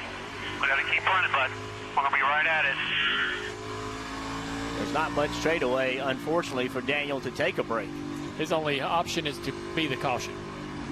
And I know that that's been frowned upon in the past, but I don't know how else he might get one today. Nobody's making, we're not seeing this car provide that type of opportunity. My only counter would be that we've had at least 4 in every final stage. So while we say we normally get them, they always come at the end. Someone is going to get frustrated, lose their temper, and we may see a yellow. Kim? Daniel's reminding his team we need a smooth, clean stop. You just saw them finish right there. 4-tire Sunoco fuel for Kyle Larson. And you see Daniel Suarez on the top of the screen go a lap down to the 8 and the 16. Just, all he can do is try to keep the car on the racetrack. He is so far off pace. You hear the frustration, and that's because he is in pain. That isn't, it's frustration of going a lap down, but he's got to be coming to the end of his limit on his ability to drive this car, because watching him go around the banking, a part of the racetrack that should be flat out, should be able to make pretty good speed. He's not even able to run hard and wide open through that portion of the track. And he's seeing his playoff hopes go away if he doesn't catch a break, and that is emotionally so difficult. Marty. Alan Gustafson doing what he can to put his driver Chase Elliott in a position to win a second race in a row after winning at Talladega last week. He saw his teammate Kyle Larson pit. Chase said, I just can't get close to anyone. I need a clean stop. So they decided to bring him a little on the early side of the window here, running third when he came to pit road. Well, I mentioned the numbers. Well, forget the numbers of how many cars. That's the magic car for the 8 of Tyler Reddick, the 16 of A.J. Allmendinger. They know they do not want to give track position to that 9 car. He now has fresh tires. I would be shocked if there's not a counter by these 2 leaders, as now we see Logano on pit road as well.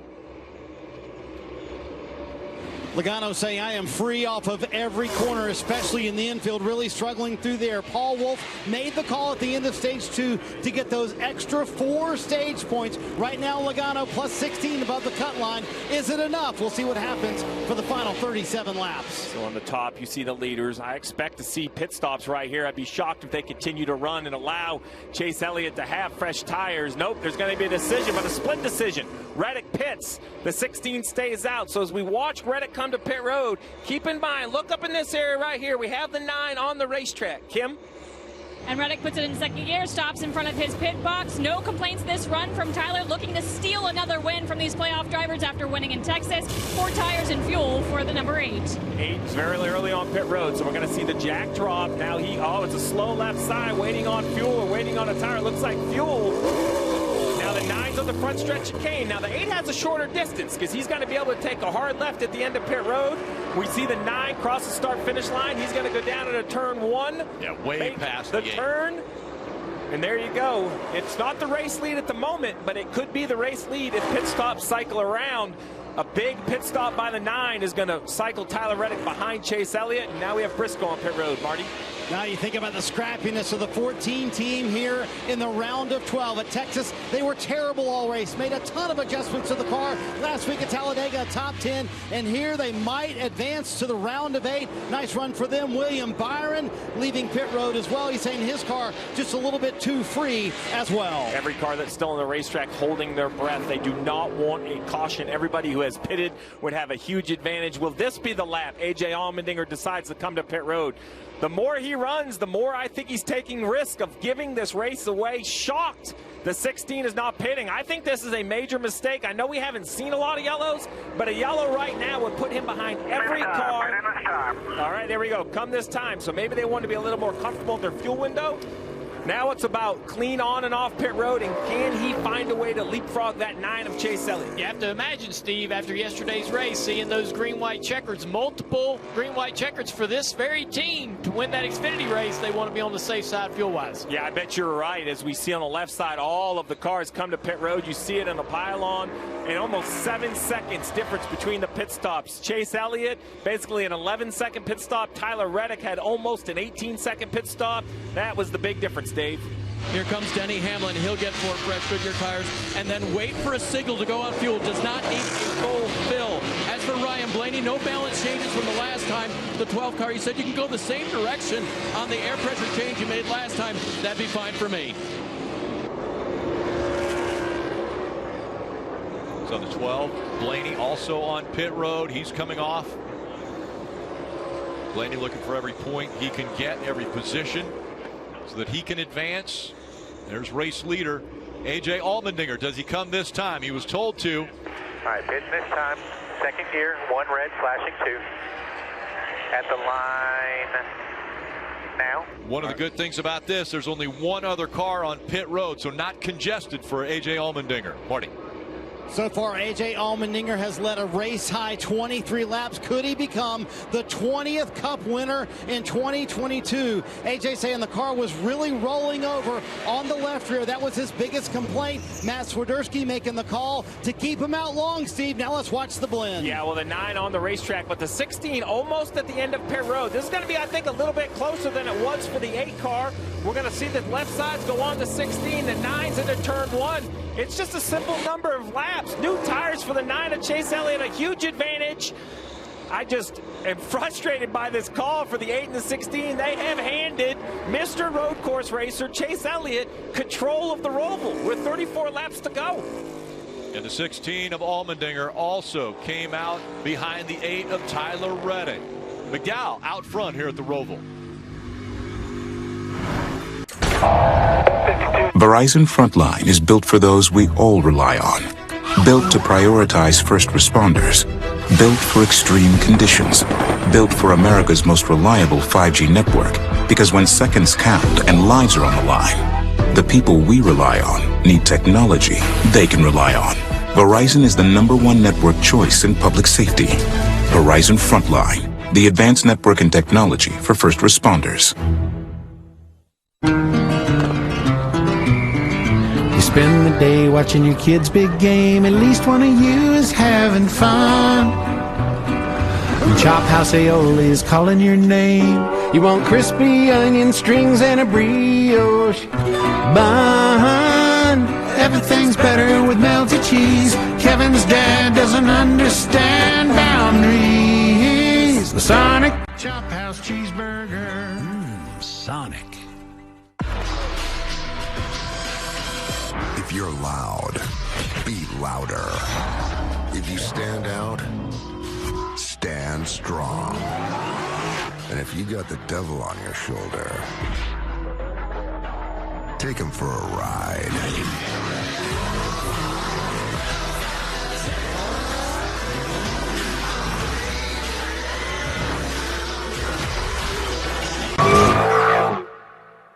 Meet Zach. His work-life balance is anything but balanced. Right now, But when he gets on the bike, he becomes Zenzak. Zenzak exists outside of time. His heartbeat sounds like a mellow drum circle. It's cool, right? The only notification he hears is the sound of the ocean. So if you want to reach him, talk to the ocean. The ocean? And Zenzak rides with Geico, because saving money and getting great coverage is totally chill. Geico. Savings and service for both your sides. Elevate your taste buds with the new Sonic Chop House Cheeseburger, decadently layered with crispy onion strings, a creamy chop house aioli over an all-beef patty with 2 slices of American cheese and served on a toasted brioche bun for a limited time at Sonic. And want to take a look at the Toyota driver updates, where the Toyota drivers are running. Currently, the highest scored Toyota is Christopher Bell in 7th, Kyle Busch 11th, Martin Truex Jr. 14th, Ty Gibbs 19th, and Bubba Wallace back in 22nd. And while we were away, we did see the one of Ross Chastain come to pit road. Yeah, and the point situation is really pressure-packed for Chase Briscoe, right? Daniel Suarez, we've kind of documented his issues with steering, currently 37th. Even if he falls out, he's going to lose 1 more point. So now really the pressure is on this man, Chase Briscoe, to continue to do what he's doing. Right now, he's good enough. He's +2, but he's running 16th. I mean, so much can happen in 32 laps of this race. He cannot afford to lose any spots. And if you're Cindric down there at -10, you're running 25th on the track. There are positions available for Cindric, and there are positions available for Briscoe to lose if he does have an issue. Dave. And Steve, the mechanics are working on a plan to do something when Daniel comes to pit road. Well, down below, you'll see what I believe is going to be the power assist pump replacement for the one that's in there now. The time is going to be the issue, Steve. What I think is if they can make this happen and recharge the system, it's just to get Daniel to the end. And with Kvyat out and Daly down a lap and perhaps going out, can Suarez limp his points home? So what Dave's pointing out right there is I had showed you the rack. But this part right here, if we zoom in, there you go. So this right here is the actual power steering pump. So that hose goes to the rack I showed you. That pulley right there gets spun by the motor. Interesting enough, a couple Kaulig cars and some RCR cars yesterday had issue with power steering. The systems are totally different. The one consistent part, that pump, you have to ask yourself if maybe they have an issue or maybe they figure that's the only thing that can change in time. It might not be the fix. It might be their only option to fix, and they're going to hope it fixes it. Let's listen into the 99. All right, I'm going to make it, man. I know. Get angry. Scream it if you have to. Take deep breaths. Keep fighting, brother. I know it's hard, man. And Steve, one thing I was told was that the system cannot be recharged. They just can't simply recharge the system and slough all of it fluid, and you can hear Daniel just suffering behind the wheel. It's a hydraulic system, and once you kind of get air in it, we've all, dealt with them in our lives. Once that air gets in the wrong spot, you don't have the assist. And Daniel really, I know it looks like he's kind of cruising around here, but this fight, I mean, we've all been in that position, right? Whether you do push-ups until you can't even pick yourself up anymore. Think he is fighting this car for all it's worth every time he has to turn the wheel. He'll never complain about being uncomfortable in a race car again, because this is probably the worst experience he's ever had, never will. He tries to figure out how to get this car a few more laps around the racetrack before they bring him to pit road. It's all he can do just to ride basically pit road speed through that portion of the racetrack. He can't go any harder. It is torture inside that car. No power steering assist for the 99 of Daniel Suarez. And Marty, what about the 16 in Allmendinger? Have they talked about this strategy? Yeah, Rick, so we had the question of why did A.J. Allmendinger pit so far after Chase Elliott? In fact, 3 laps. I did check in with Chris Rice, team president for Kaulig Racing, and Steve, he said, that's how far off our fuel mileage is. He said, we're not only good to make it to the end of the race now, but we had to go further for at least 1 overtime finish. But would it make sense to you, Steve, how they're 3 laps off of other Chevrolet cars? Well, that would be frustrating if they were that far off, but the stories kind of contradict. Was that their number, or did they want to be for overtime? It's kind of one or the other. 1 overtime, Steve. They said they're good for it. Yeah, but that's 2 extra laps. So I would imagine the 9 probably didn't build in those 2 extra laps. Now, if we have a yellow, A.J. Allmendinger, they're going to look genius because they're going to have enough fuel. You can never never guess how these races are going to end. So I understand all these decisions are calculated. He has good pace in this 16. You see he's run down Tyler Reddick for the second position. The concern is Chase Elliott 4 seconds out there. I would bet, Rick, that over the next 29 laps, he can probably save enough fuel for an overtime with a 4-second lead. Things are tightening up for second, but they still have to reel in Chase Elliott out there in front.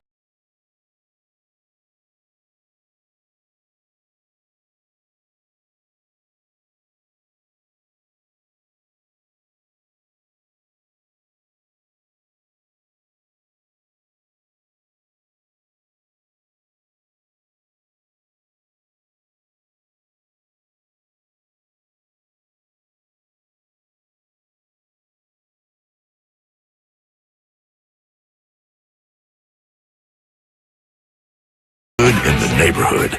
This is supersonic Wi-Fi from Xfinity. It's fast. So gaming with your niece has never felt more intense.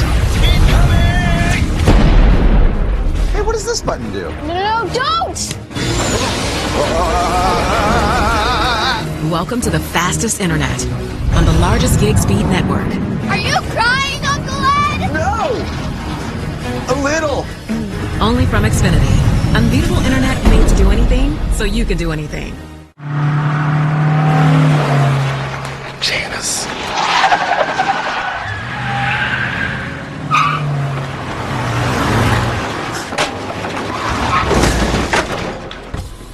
What's up, Doug? Hi, Cheryl. What got into you? At Sunoco, we know how to fuel peak performance. We've been doing it for American racing for over 50 years. Fuel your best. Hello, little one. Welcome to the great unknown. Not the okay unknown, or the underwhelming unknown. It's the great unknown for a reason. It's a world of endless possibilities and adventures you can't even imagine. Toyota, let's go places. It's one of college football's most storied rivalries. He is stopped.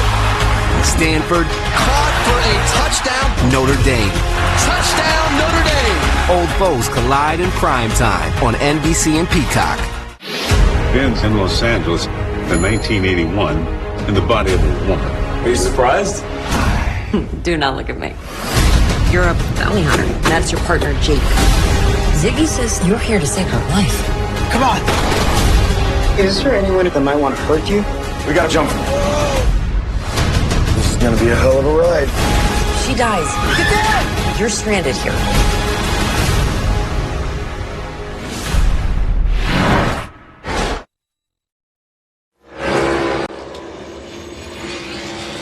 Suarez has finally hit pit road at the Charlotte Roval. The team will go to changing the Goodyear tires. They're giving him fuel to get to the end.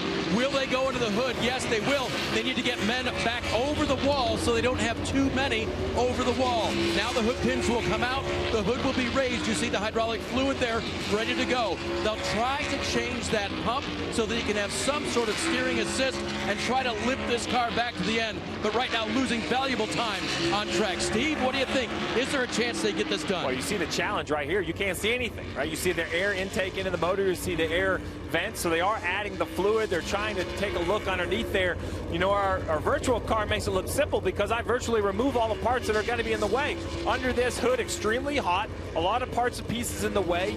You see right there, they put some fluid in it. We'll see if that is enough for the 99. Dave, how about this one of Chastain? He seems to be a bit off the pace as well. So Suarez teammate Ross Chastain had contact with the wall. Listen. The right rear is out of line.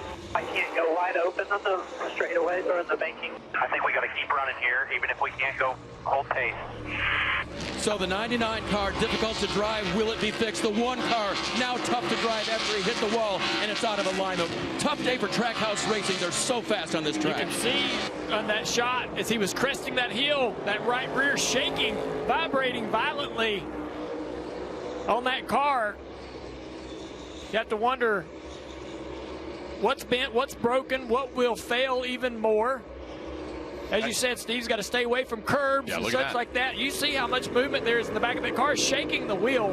It is. It absolutely is. The right rear looks like it's bent almost the wrong way, like it's cambered the wrong direction. You can actually see the shake, whether that's the tire or the wheel, the combination of both, maybe a bent toe link. My bigger concern is exactly what you just said. Stay off the curbs. I think the one has finally had enough. He's going to come to pit road, or is he just that far? He's just that far off the pace. Oh, I think this toe link is finally given up right here. Yeah. I think whatever it is that's bent is finally broken for the one car. He's going to have to come to pit road, and just like that, Trackhouse has had troubles with both cars here at the Roval. 25 to go. We're going to see Chastain currently 32nd. He's now a lap down. It shows plus 17, but the concern is, I'll say it again, Cindric is running 22nd. There are points to gain. He could go up there and pass the Chastain. Yeah. I wonder, Steve, if it's an A-frame, because the toe link, this thing would be undrivable. So it might be an upper or possibly a lower, but maybe an upper A-frame mount that's broken on this car. Austin Cindric, another playoff driver. It's been eventful for him. Hasn't had the pace we expected. They all slow down much more than he expected. Wow, into the back of Joey Hand in that 15. And Joey was trying to allow the car on the inside, the 10 of Almirola, to get through. So he backed off really early to fall in line there. Cindric plows into the back of him. Apparently that's how you drive when you're 7 points out of making it to the next round of the playoffs. But we've just seen a little aggression here. A difficult day for Trackhouse Racing as well.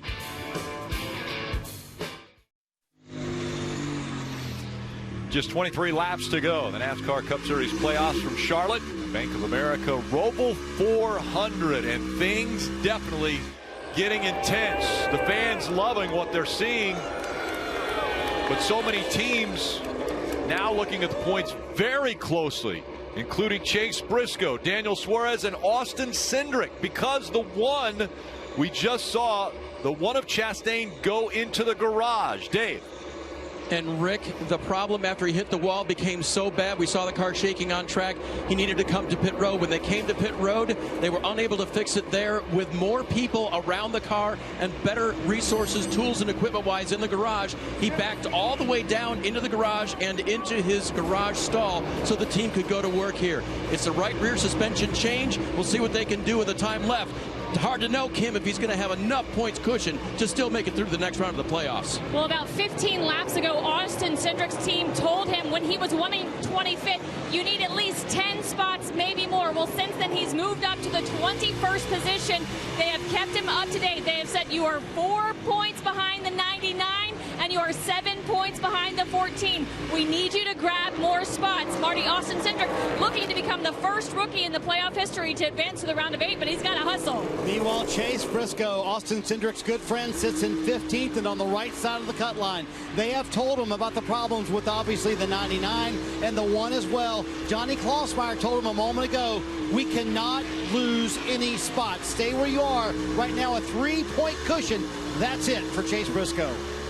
That's really the stress for Chase Briscoe, a 3-point cushion. So while he just ran the 5th fastest lap on the racetrack, and I believe he can reach out and probably outrun Larson in front of him looking at the pace and maybe even get to Truex, you can't push yourself into a mistake and lose 3 spots. You know, it's this risk versus reward. He's really going to have to balance with 21 laps to go. And Suarez just passing his teammate Chastain, and he has the potential now that his pace is back. That's 99 car is a little bit quicker on the racetrack now since the repairs on pit road. He's sit right in here in front of this 48 car of Gragson running good pace laps.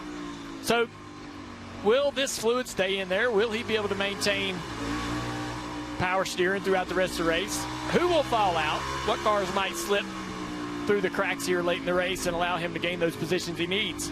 He's 3 laps down right now, so he's going to have some help from other people. Yeah, and for Cindric, who is 7 spots out, to go get 10 or 15 positions, or he's 15 seconds behind those cars. So I mean, yeah, he might be able to battle by a few, but he's going to need a yellow. They've got to get a yellow to be able to bunch the field up for this 2 to do anything. And Eric Jones in that 43 car, he's got about 10 laps newer tires on his car, so he's going to be putting pressure on Cindric trying to get by him. If you're a Ross Chastain fan asking exactly how long this repairs going to take, as we see right there, the bent control arm coming off. This is exactly what they're changing. I assume it's this upper. See, I'm going to draw you there, or the lower is right there. I'm not sure which one they've taken off. I think it was the upper, the way that it was kind of bending around a little bit. But this area here and this area here are hooked to the actual chassis. You're going to have to take the other side off the upright. This is an 8 or 10 minute change for the one car. So they're hoping for carnage. They're hoping for late yellows and a lot of carnage. That's the best chance for this one car. But right now, as we're looking at the points, they're still 13 above that line. So Ross Chastain being scored 37th, and the two cars below him, he can't fall further than 37. Okay, then I'm going to take back my statement. They want no carnage because they just want it to finish the way it is, right? I was thinking they were trying to protect some points, but you're absolutely right. You said it better, Rick. They just want this thing to run green and finish how it is, because if we have a bunch of late restarts, while Briscoe could be involved, he also could make up the points. Yeah, right now, as they're running, Austin Cindric is about 12 seconds behind the position that he would need to get enough points to leapfrog someone. What just happened up here, Rick, that's why there's engineers down there. So when I think I have a good pit idea, you hit me like, no, you have that wrong. We actually want it to be the other way. So look here, Eric Jones has drove by the 2, but now the 2 passing the 11. I think Denny Hamlin's fine with that. So he did all that work to break even on points. Got passed by one, went past another one. And Denny being 13 to the good right now is probably being told by his team about the situation that the 2 car is in. And don't really try to race him too hard. But like Denny might have made a little contact with the wall there. Such a stressful part of the race. You know, with 19 laps to go, everybody is waiting for that caution. Everybody is saying there's no way this thing's going to go all the way. It just never does. But where's that caution going to come from? Mechanically, you would think, can these cars make it all the way after the punishment they've been giving going over the humps on the corners? Pistone and the Bagman on Wednesday, 9 a.m. Eastern, to talk about not only what's happening here at the Roval, but what to look forward to next week at Las Vegas. That will be the first race of the round of 8 in front of these drivers. But it's still to be determined who will be in that round of 8. These two fighting for the second spot. Tyler Reddick and the 16 of A.J. Allmendinger. The 99 back on pit road, Dave. Yep, he is struggling for sure, Rick, so they're going to come down and try to band-aid that car to the end. Meanwhile, his teammate Ross Chastain has just exited the garage area in the 1 car. Now, Suarez is the one with the points problem. You see him 3 below. As for Chastain, we still see that little bit of cushion above, plus 13. There's Ross rolling out moments ago in the 1 car. That plus 13, guys, that wouldn't have been nearly as good if Chastain had won a stage and added 10 points to that. He's back on track. Going to go fast now that they repaired that 1 car. That's a great point, Dave, right? Plus 13 makes it look like it was never really in question, but that involves, that includes those 10 stage points for the 1 car. So great point by Dave, and just how important those stages are. We saw the 16 get by the 8. Now the real question is, it's only a couple lap fresher tires, right? Will the 16 have any sort of pace to try to run the 9 car down? The 9 has looked pretty comfortable out front, but that's because he didn't have this man right here undefeated in the Xfinity Series race chasing him. 16 of Allmendinger. If anybody's going to have a little pace in their car, I would believe it's this man right here with 16 to go.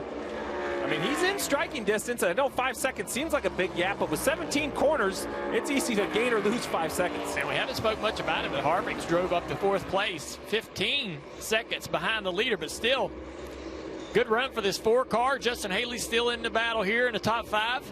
Michael McDowell always doing a good job. Noah Gregson 8th, Austin Dillon 9th, Cole Custer 10th, all good runs. And I think the one thing that we've got to remember with the 16 and the 9, the 16 felt they were close on fuel. The 9 was comfortable, or are they? That's the other question. Will they have to maybe give up a little performance to make sure that they have enough fuel to get to the end?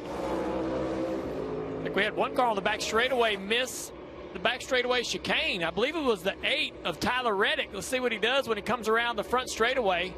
He's going to pull over here. See him at the top of the screen. He's going to pull over there and stop. Serve a penalty right here. He needs to go ahead and get that done. Stop. Complete there stop. You go.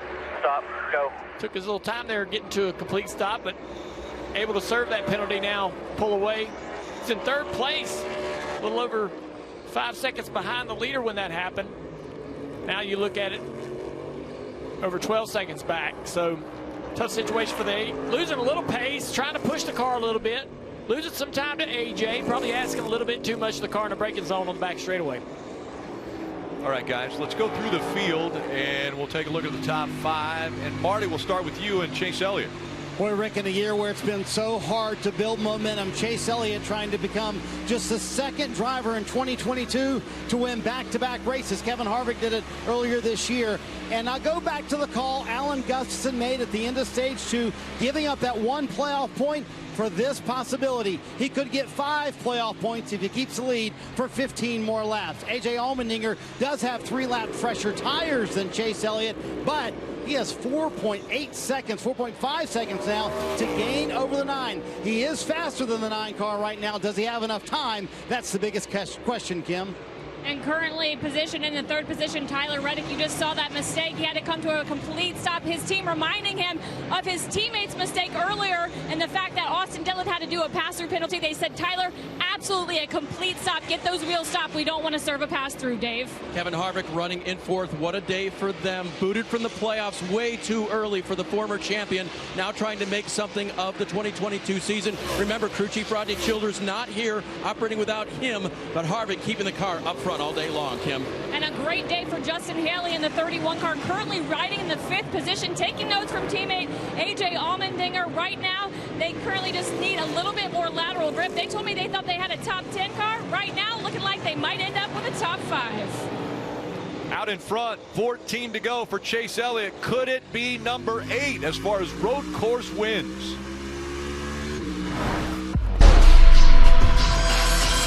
If you're loud, be louder. If you stand out, stand strong. And if you got the devil on your shoulder, take him for a ride.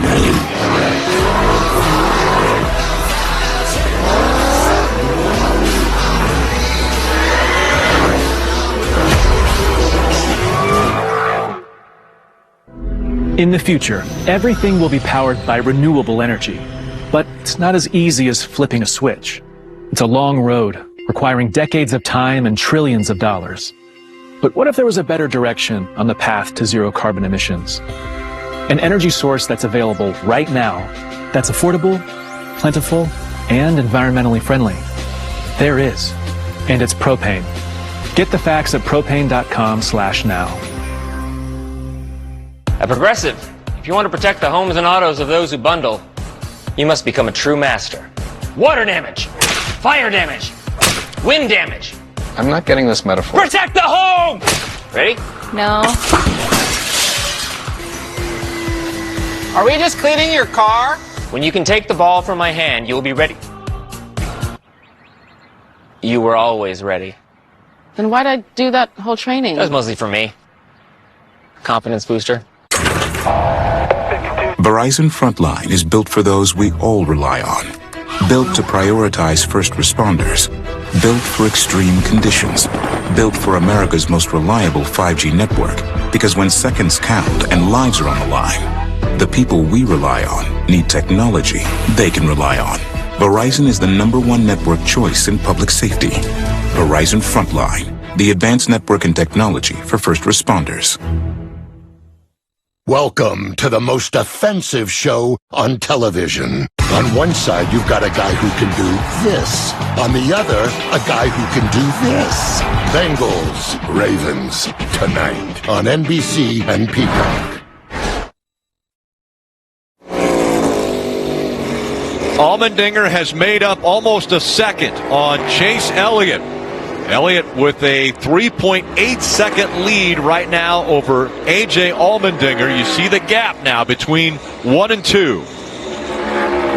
And Steve, the incident with Ross Chastain, you think you found that? Yeah, so we saw some damage on the right side. He had to go into the garage, so we had to kind of do a little digging to find out where he made some wall contact. So let's see exactly where it is. Right here where this 17 comes off, look right here to the right.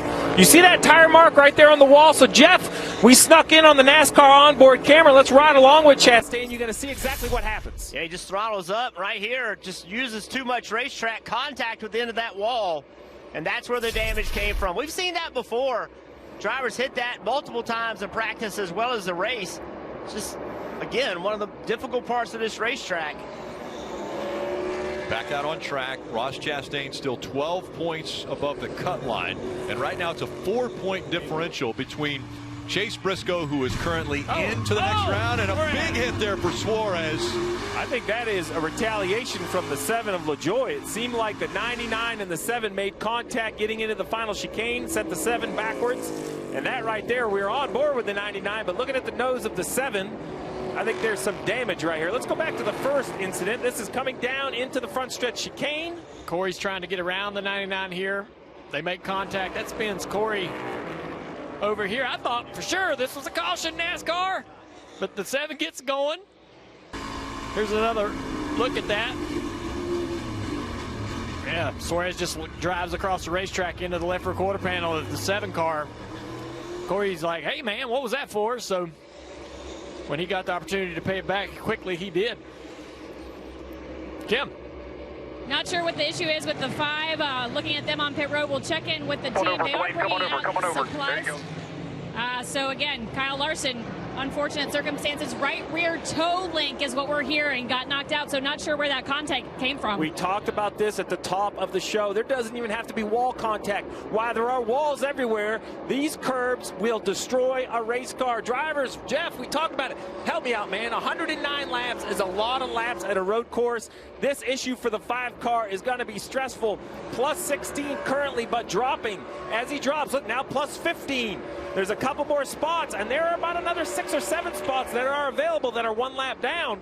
Now he is plus 14. He's going to be behind Chastain very quickly, Kim. And last year, remember, the team overcame multiple issues to rebound and take the win. So I asked crew chief Cliff Daniels what they learned about the team in these type of moments that might help them through today's race. He said he now has a better understanding of how to manage the team's strengths, depths, and talents, and it taught him what crisis scenarios are and how to work through them. We're seeing this right now. Crew chief Cliff Daniels trying to keep his driver and team calm as they work through this problem. What's the regular season worth? Plus 11. Kyle Larson has 20 playoff points between race wins, stage wins, and his finish of the regular season. Those 20 playoff points that get carried from round to round right now is the only thing keeping Kyle Larson into the playoffs. This is the defending champ who will only have a chance to advance if he is fortunate enough not to get some yellows here, and he is fortunate enough to have those 20 playoff points heading into this round. He drops down to 7th right now, plus 11 for Larson as he sits on pit road and they go to work. He's down to 31st in the scoring. Chase Elliott out front, under 10 to go. With Sonic's 2 for $5 menu, you get 2 delicious things for only $5. How will you know which 2 to choose? Don't ask us. That's a rhetorical question. And everyone knows 2 for $5 is better than 1, which is helpful if you struggle with decision making. The Sonic 2 for $5 menu. Sonic. Let's hide in the attic. No, in the basement. Why can't we just get in the running car? Are you crazy? Let's hide behind the chainsaws. Smart. Yeah, okay. If you're in a horror movie, you make poor decisions. That's what you do. This is a good idea. Shh, I'm being quiet. Breathing on me. If you want to save even more, you bundle your home and car insurance with Geico. It's what you do. This is supersonic Wi-Fi from Xfinity. It's fast. So gaming with your niece has never felt more intense. Hey, what does this button do? No, don't! Welcome to the fastest internet on the largest gig speed network. Are you crying, Uncle Ed? No! A little. Only from Xfinity. Unbeatable internet made to do anything, so you can do anything.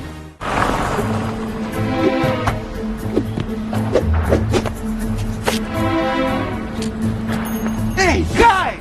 Let's do it! Protect your truck with laser-measured WeatherTech floor liners in the front. It's perfect! And rear. Under-seat storage system. No-drill mud flaps. The Tech Liner to protect the bed and tailgate. Bump step to guard the rear bumper. And the cup phone to secure your phone. Yes!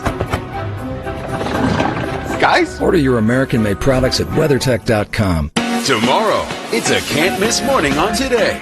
Julia Roberts and George Clooney on their rom-com reunion. Jamie Lee Curtis gets us Halloween ready. And we go inside the game with Baltimore Ravens great Justin Tucker. Tomorrow on Today.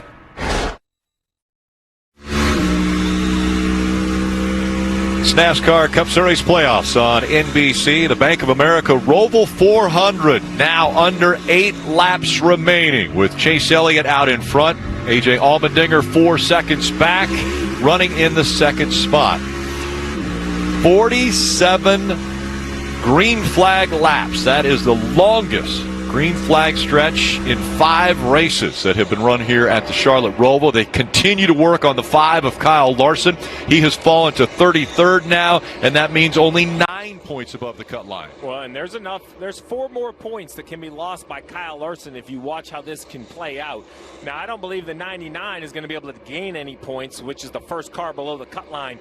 That's who he has 9 points over. It's really the 2 of Cindric that I think is a bigger issue, right? So he's about 12 points over the 2 of Cindric. Cindric running 20th on the racetrack. The question will be, will he get a yellow? And the yellow could be right here. We have seen contact between the 7 and 99. We'll see if they can find their way around each other this time. This time it seems like it all works out. Well, Suarez has been having issues with his car. I mean, we did see that wreck, but how much control does he have? Well, and, I mean, he has been fighting. To your point, Jeff, that is a great point. Every time we've gone on board since he's had this issue, once again you see it, that steering wheel shake. If he has power steering of any sorts, it seems to be intermittent. Oh boy. Yeah, I mean, you see how much he's fighting just to control his own car. Yeah. That contact he made, with Corey LaJoie, Corey doesn't know he's having problems. He just knows he got run into. Like, what happened here, guys? Be coming up on 6 laps to go. Again, Suarez has scored 5 laps down, so in one more lap, he won't be able to gain any more positions as far as if anyone would fall out. They still wouldn't fall behind him. And the one thing that he would have to hope for right now is that Chase Briscoe would have an issue and come back to him. And that Kyle Larson story just gets even back. 13 stage points Kyle Larson has earned today, right? As now the repairs are done on the 5 car. So those stage points, Dale, you and I were having this debate, right? Is that the right call? Well, we had no idea there would be a mechanical issue on the 5, but Kim, at this point, it looks like all those strategy calls to score stage points, saving the 5 car's day. Absolutely, and crew chief Cliff Daniels reassured his driver with all the information they had. It looked like they were still going to be good. So again, trying to keep Kyle calm. They did replace the right rear toe link. They told Kyle, though, the uppers are bent, so it might limp a little. Right now, trying to meet minimum speed.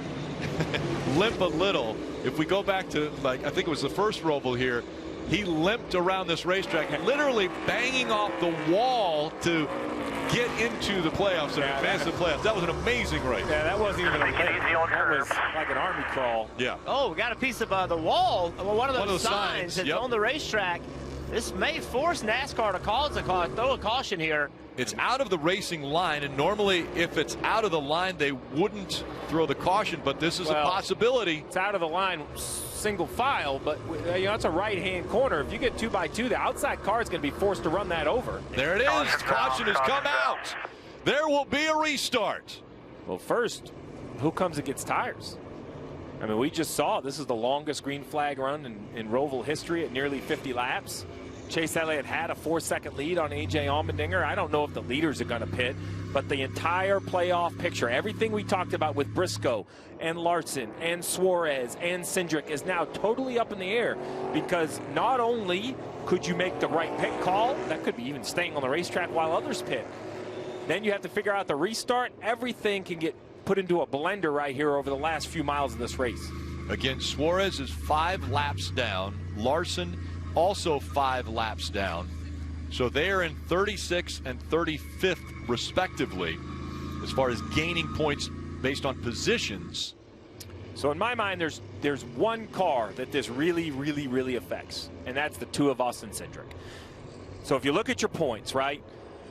Cindric is on the racetrack 8 points below. Suarez, he's on the racetrack, but he's 5 laps down. He's on the same lap as Kyle Larson, who's +7.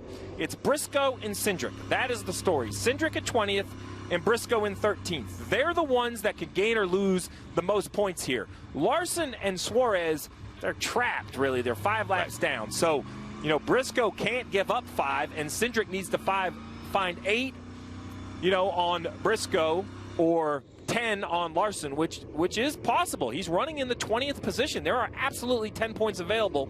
Now the question is, does it take fresh tires? With only 25 cars in the lead lap, I think you have to come get tires if you're Cindric. I don't think there's any way you could stay on the racetrack without fresh tires. You have to put the ball into your all-star's hand, and the all-star of every race team is the driver. I want to put the ball in my driver's hand and let him determine the opportunity we have to advance or not. There's 25 cars on the lead lap right now, and Cindric scored 20th. So coming to pit road. So we know where that piece came from, guys. It's laying on the racetrack. All this is glued to this inside wall over in that turn 6. And so it is came loose. A driver made contact with that wall right there, peeling that piece away. Out onto the racetrack it went. You know, I'm with you. I think that if you're Cindric, Blaney, Hamlin, Logano, there's no choice. I mean, it is a simple decision to pit right here. The question is, what's the first guy to pit? Does Elliott, does Allmendinger? Well, I mean, these tires, how much did he mean? Christopher Bell, he's sitting there running in 7th. He has to win if he's going to make the next round of the playoffs. Decision time right now. Yeah, so the question is, does Bell come to get tires? Does he feel that he has to do something to give himself a chance to win this race? First car to come to pit road. I can't really tell there. Looks like the 5 laps down, and there he is, Bell. Bell is the first lead lap car to come to pit road. The 20 puts fresh tires on.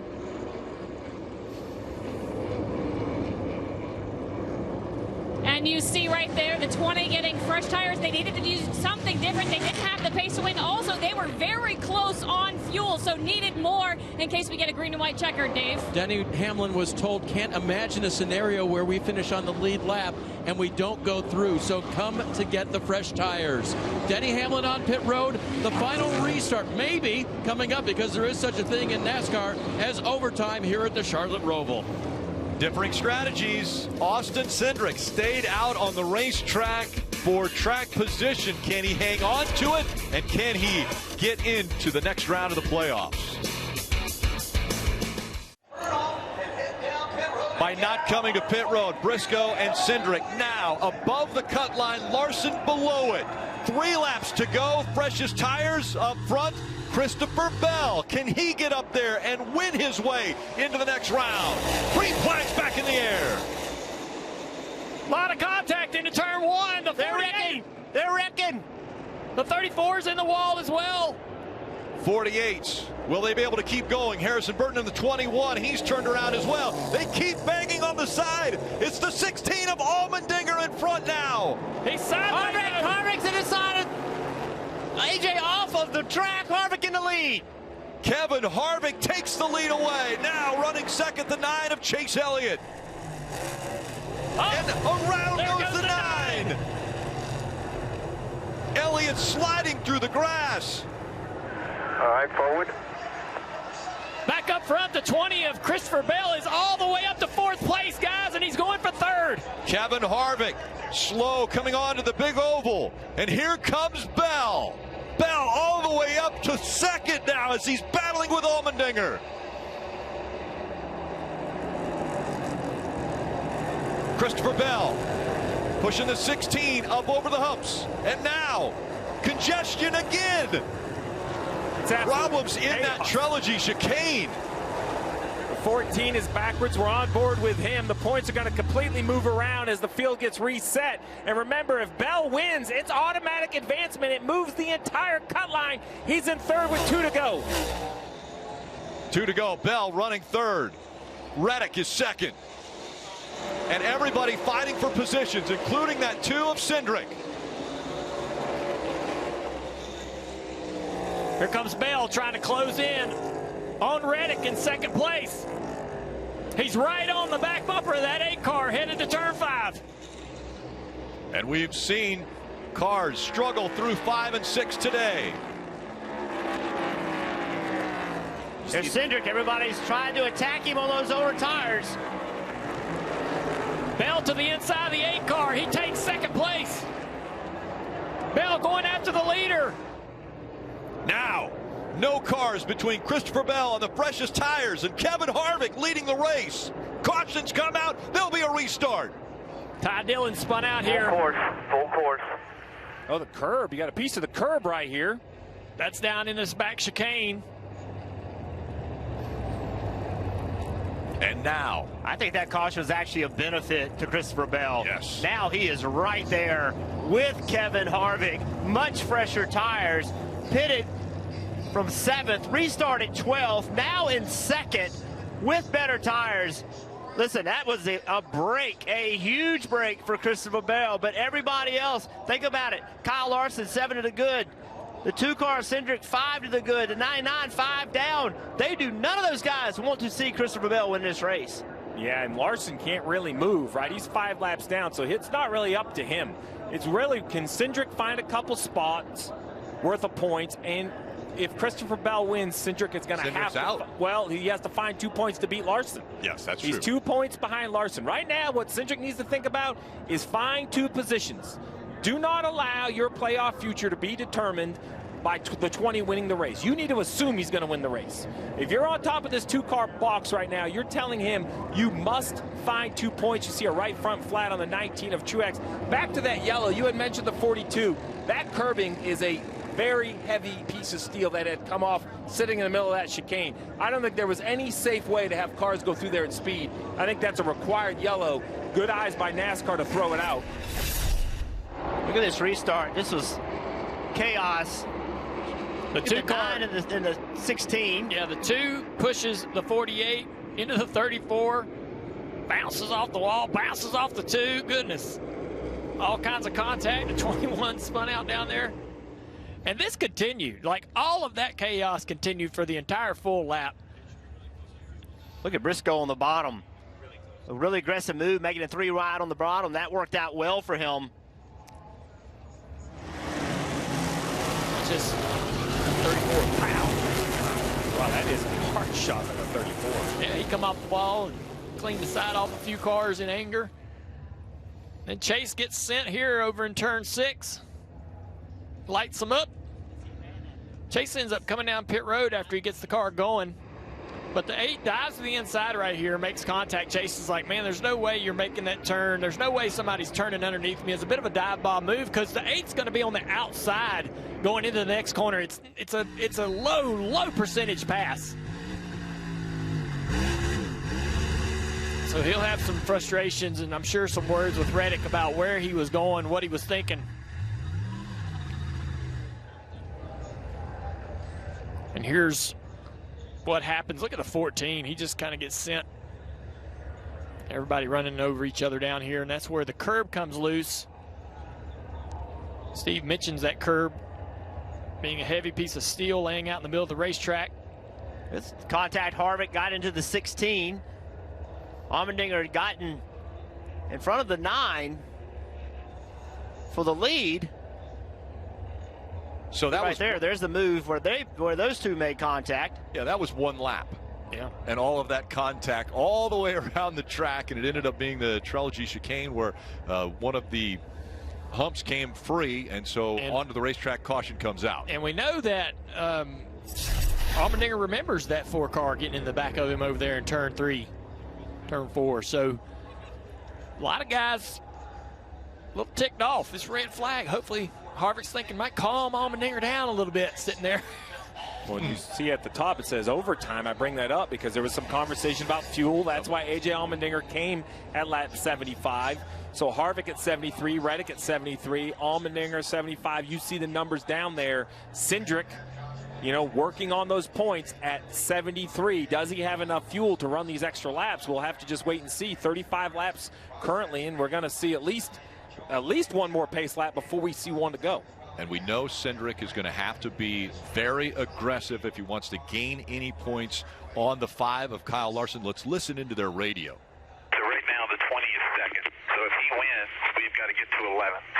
If he doesn't win, 15th or better should get us in, but we're going to keep you posted as best we can. And Rick, they have not had the opportunity to pit yet. So the question is, what do you do? I think at this point, the red flag is helping the old tires because now they're cooling off a little bit. Now it doesn't, put age back on them. It's not the fountain of youth, but it definitely helps as now we see the crew trying to reattach that curbing that has come loose at the end. So, now the question is, who pits? Does anyone pit? I only bring that up because Briscoe, we're kind of ignoring Briscoe because he's -9 because he got spun around in 23rd. But if he comes to pit road, put some fresh tires on, look at the chaos we just saw. You don't think there's 9 positions that could end up in Chase Briscoe? I believe he could have a chance. He's very good at the road courses. He's aggressive. I'd love to know. I mean, look at him sitting right there. It's just so much is asked of these drivers, and it's great, right? As a race fan, there's no more exciting finish than these overtime races at places like the Roval. We have another cut race in a few weeks at Martinsville. I'm sure it'll be the same way. Steve, as a race fan, you know what else we love? Being able to talk to a competitor with just 2 races to go, or excuse me, 2 laps to go in this race and the potential to win. Let's see if we can talk with Christopher Bell, Jr. Yeah, I can't believe this. Hey, Christopher Bell, it's Dale Jr. up in the booth. You got us?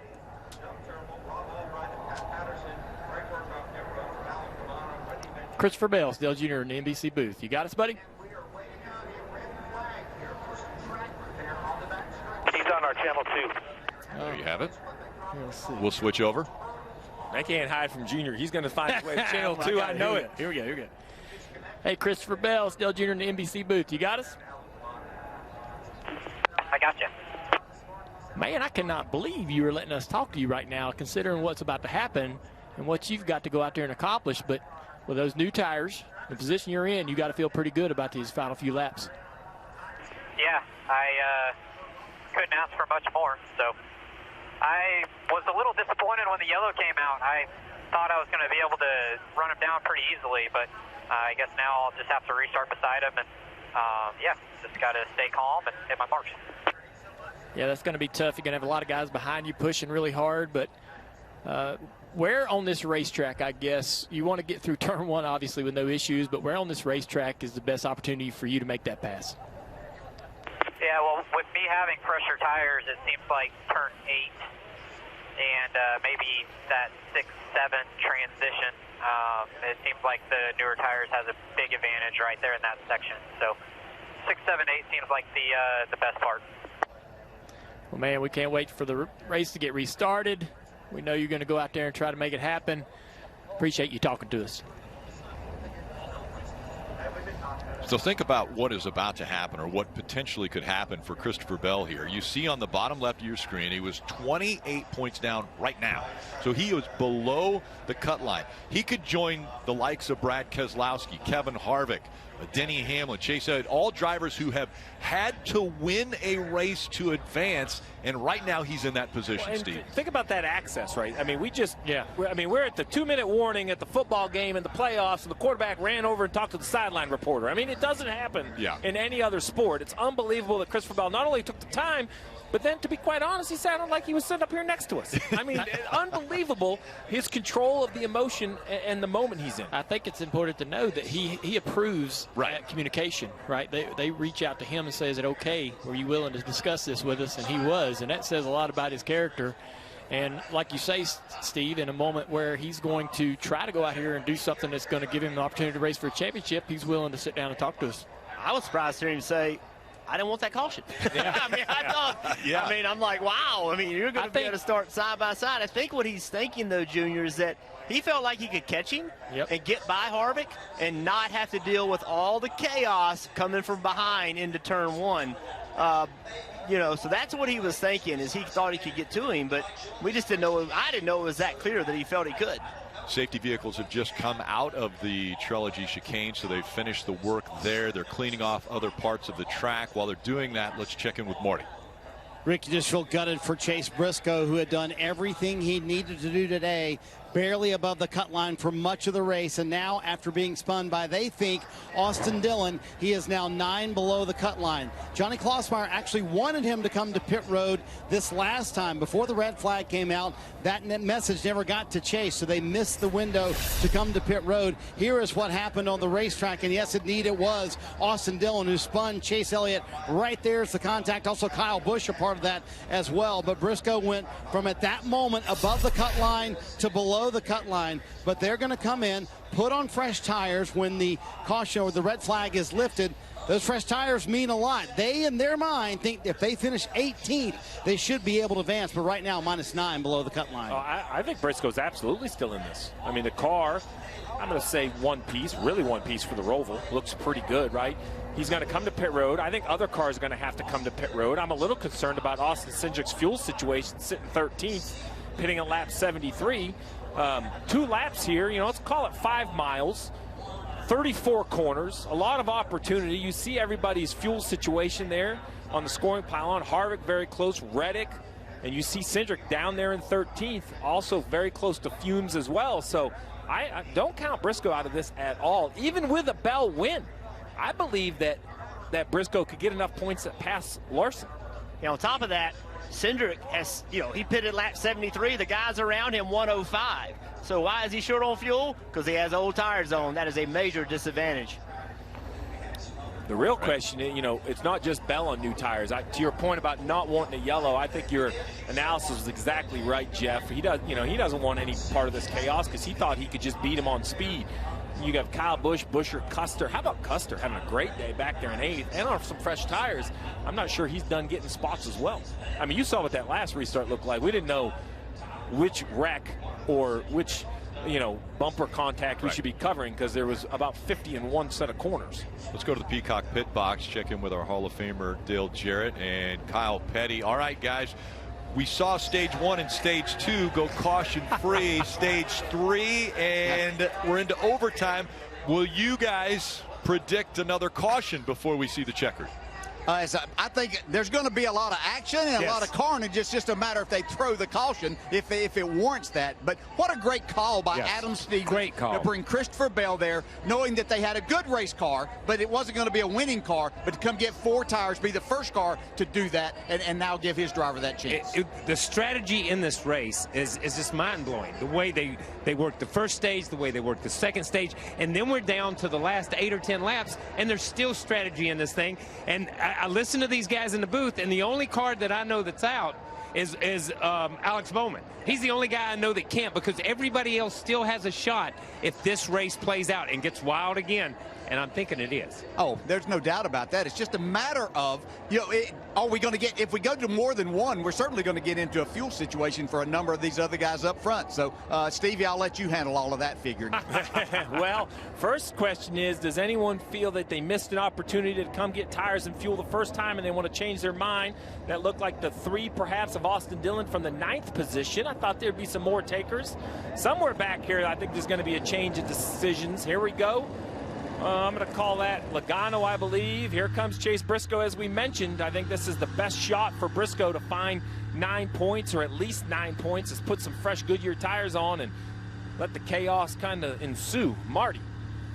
Well, you got to give credit to Johnny Klossmeyer, his driver, Chase Briscoe. He was telling him, hey, we're still in the game here, much to the point you were making a moment ago. Joey Logano also coming down pit road. Paul Wolfe making this decision to put fresh Goodyears on. They actually were the last car that didn't pit on the caution before. Also, you see William Byron coming down pit road for 4 fresh Goodyear tires as well. We'll see if this is enough for Chase Briscoe right now, -9. Can he make it in these final 3 laps?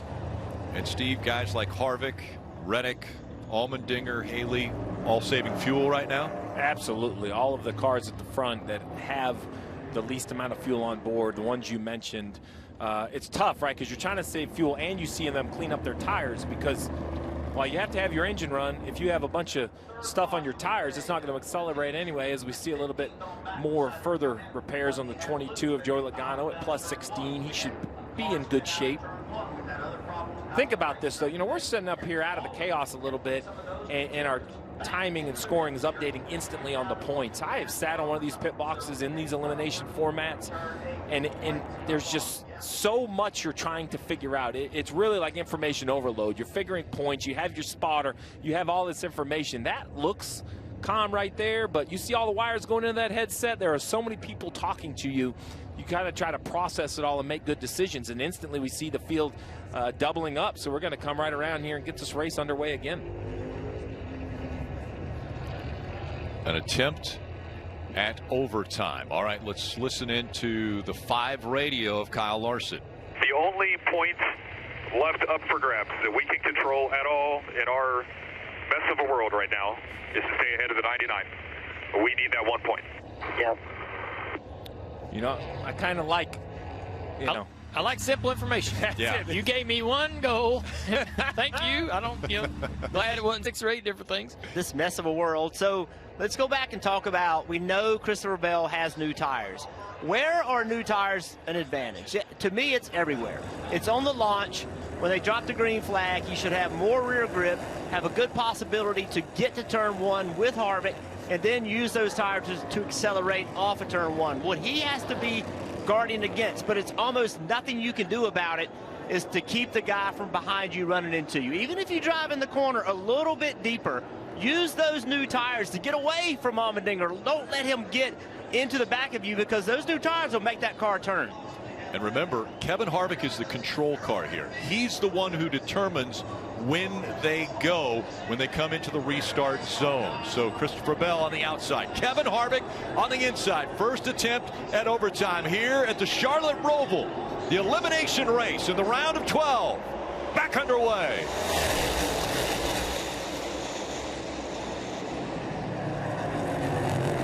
Side by side and carnage in turn 1.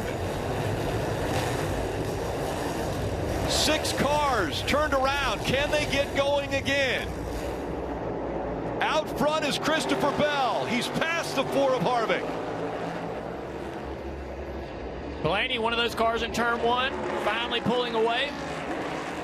With Bell as the leader, that has Larson 1 point, just 1 point above the cut line. Cindric 1 back. Again, that's just a position on the racetrack. Cindric, if he gains a position, he'll be tied with Larson. And he is in a battle back here. You see it at the bottom of the screen, side by side with the 43 car of Jones down the back straightaway. And again, the tiebreaker, as we see brakes locking up as they go into trilogy. Oh, the 2's around. Kane, and around goes the 2. Cindric now waiting to get back on track. Larson +5 now as they're running on the track. White flag in the air. One more time around. Christopher Bell, can he win his way into the next round of the playoffs? 4 cars spinning across the front straightaway here. Ty Dillon, the 23 car as well. Ty Gibbs. Briscoe, Larson tied right now for the final spot. Briscoe trying to grab another position. With that, Briscoe's got to make this work. He's got to go find this spot. He's got new tires. the tiebreaker would go to Chase Briscoe, the best finish in this round if they stay even. Christopher Bell now coming out onto the oval. Bell. What a day this would be for Christopher Bell. Briscoe underneath Eric Jones, but Austin Dillon underneath Briscoe. Those points are going to change again. The final time through the trilogy chicane for Christopher Bell.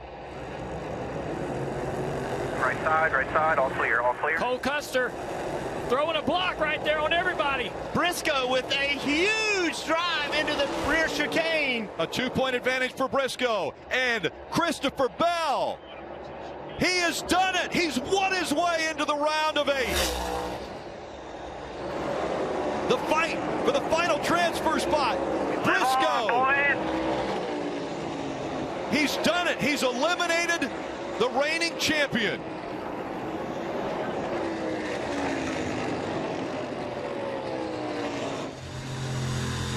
win and you advance, and Christopher Bell was able to do it. We're out. And you hear the words to the crew, to the driver of the 5 car, Kyle Larson, defeated in those final few laps of chaos on the racetrack. So much happening.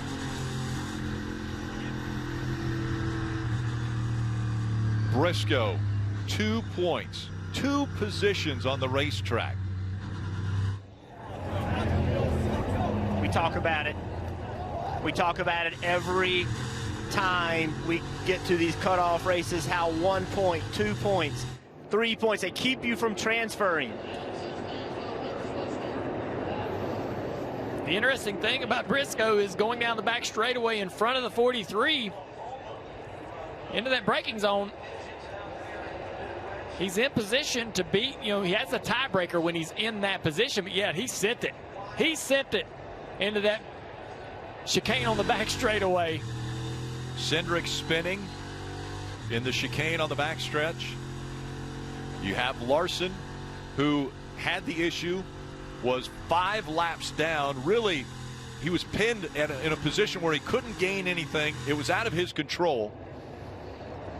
Yeah, and this is the race kind of in this elimination format in a nutshell, right? The line continues to move. Who are you racing? Who are you following?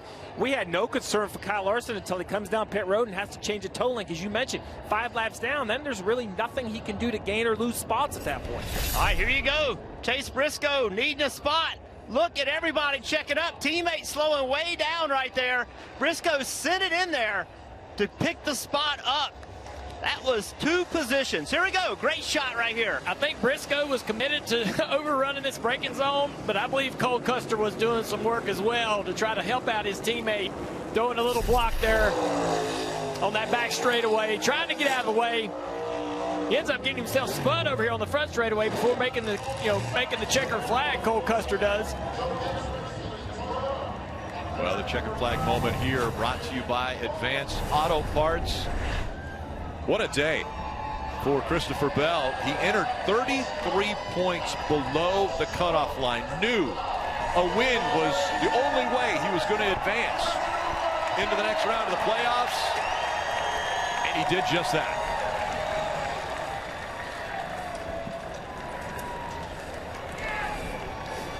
The crowd here at the Charlotte Roval appreciating what they just saw out of Christopher Bell. Marty?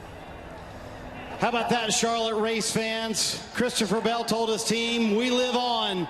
6th walk-off win in NASCAR playoff history. Man, you were 7th before that final caution there, Christopher. At what point did you think, man, we might be able to get this thing done? Oh, man, I don't even know. Whenever I came off pit road and I was the first car with tires, I was just trying to wait and see where I stacked up. And then I saw there were 11 cars that stayed out on old tires, and I was the first one on new tires. So, I said, I guess we're going to roll the dice here and see what happens. And, yeah, whenever I got into turn 1, my spotter did an amazing job. They all started wrecking, and he told me to stay tight to the middle. And that kept me out of all the junk in turn 1. So just really, really, really proud of everybody on this DeWalt team. They deserve it, man. We've been trying so hard to get DeWalt in victory lane, and we finally got this Camry there. Adam Stevens mentioned to you earlier today, hey, no matter what, we're not going to quit. What does this say about not giving up? Man, you just got to be there at the end of these things. And, I keep watching all these races where the fastest car doesn't always win. And it's been no secret that road courses have not been our strength this year, but we were just there at the right time. We obviously weren't in position to win. We rolled the dice, we gambled, and it paid off for us. You were the best team in the first round. Here in the second round, you get an epic win to advance to the round of 8. How dangerous, Christopher, can this team be? I feel really good about it, that's for sure. So I knew that the whole time going into this second round of the playoffs, this was the troublemaker. With Talladega and then the road course being in here, whenever we weren't strong on the road courses, I was really nervous about this round. And, I felt good about Texas, and then whenever we got out of there with no points, I thought it was going to be a really tough road, and it was a really tough road, but there was an end to it. How about that, guys? Christopher Bell, a walk-off win. Joe Gibbs Racing and Bell advancing to the round of 8. There's the joy of victory and the agony of defeat, because The reigning Cup Series champion will not be able to defend his title. He has been eliminated now from the playoffs, out of the round of 12. Christopher Bell needing a win. Already mentioned it. A walk-off win for Christopher Bell. He wins his way into the round of 8. And now, still a chance for the championship. We'll hear from more drivers when we return to the Roval.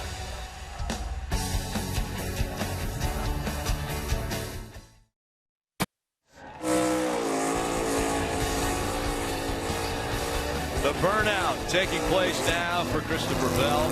NASCAR and streaming on Peacock for the NASCAR America post-race show. The round of 8 is determined.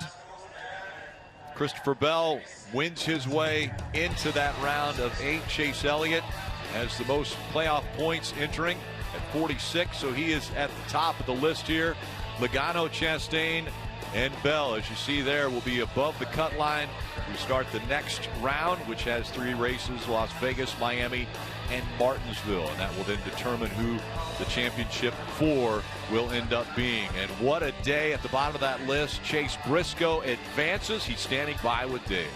And Rick, he finished 9th, but it was just enough. Chase, can you tell us, how do you even process, do what you got to do and race and try to find your way to the playoff, getting through here at the end of these races? Yeah, it was, man, what a wild day. I told my guys before we even took the initial green of the race, there's a difference between thinking we can move on and knowing we can move on. And I knew that we could move on.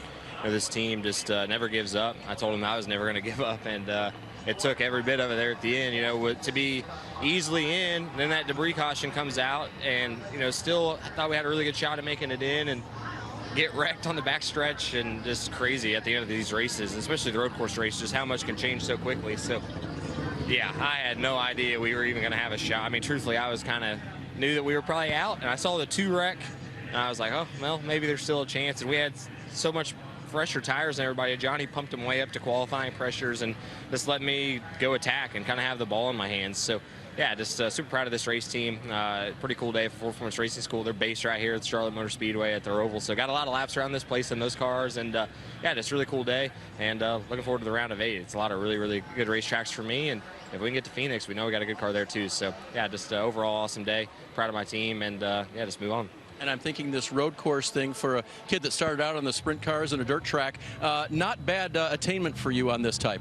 Yeah, it's weird how it seems like dirt guys, especially sprint car guys, you look at Jeff Gordon, Tony Stewart, Larson, Bell, obviously, a lot of the sprint car guys, it's just you're such, slipping and sliding so much, you got more power than you can typically put down. It's really similar to sprint cars. So, yeah, the sprint car background, I think, definitely helps whenever you come to a place like this. And, yeah, cool to see a sprint car guy win and another one move on in the playoffs. Chase Briscoe fans unite and love to celebrate this guy. He'll move on to the round of 8. Kim. And Dave, on the other side of that, Kyle Larson, the defending champ, won't go after another championship.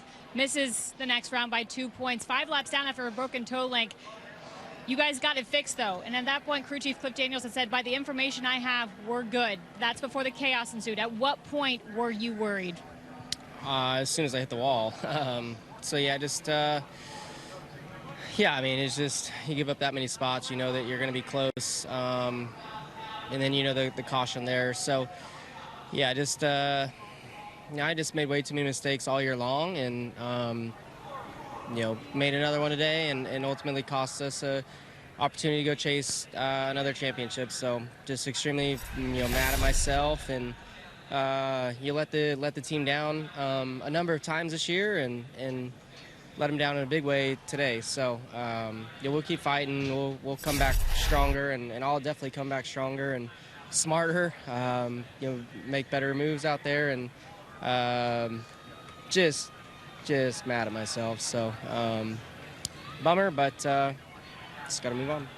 Seems like you take a lot of blame for this. How do you make it up to the team?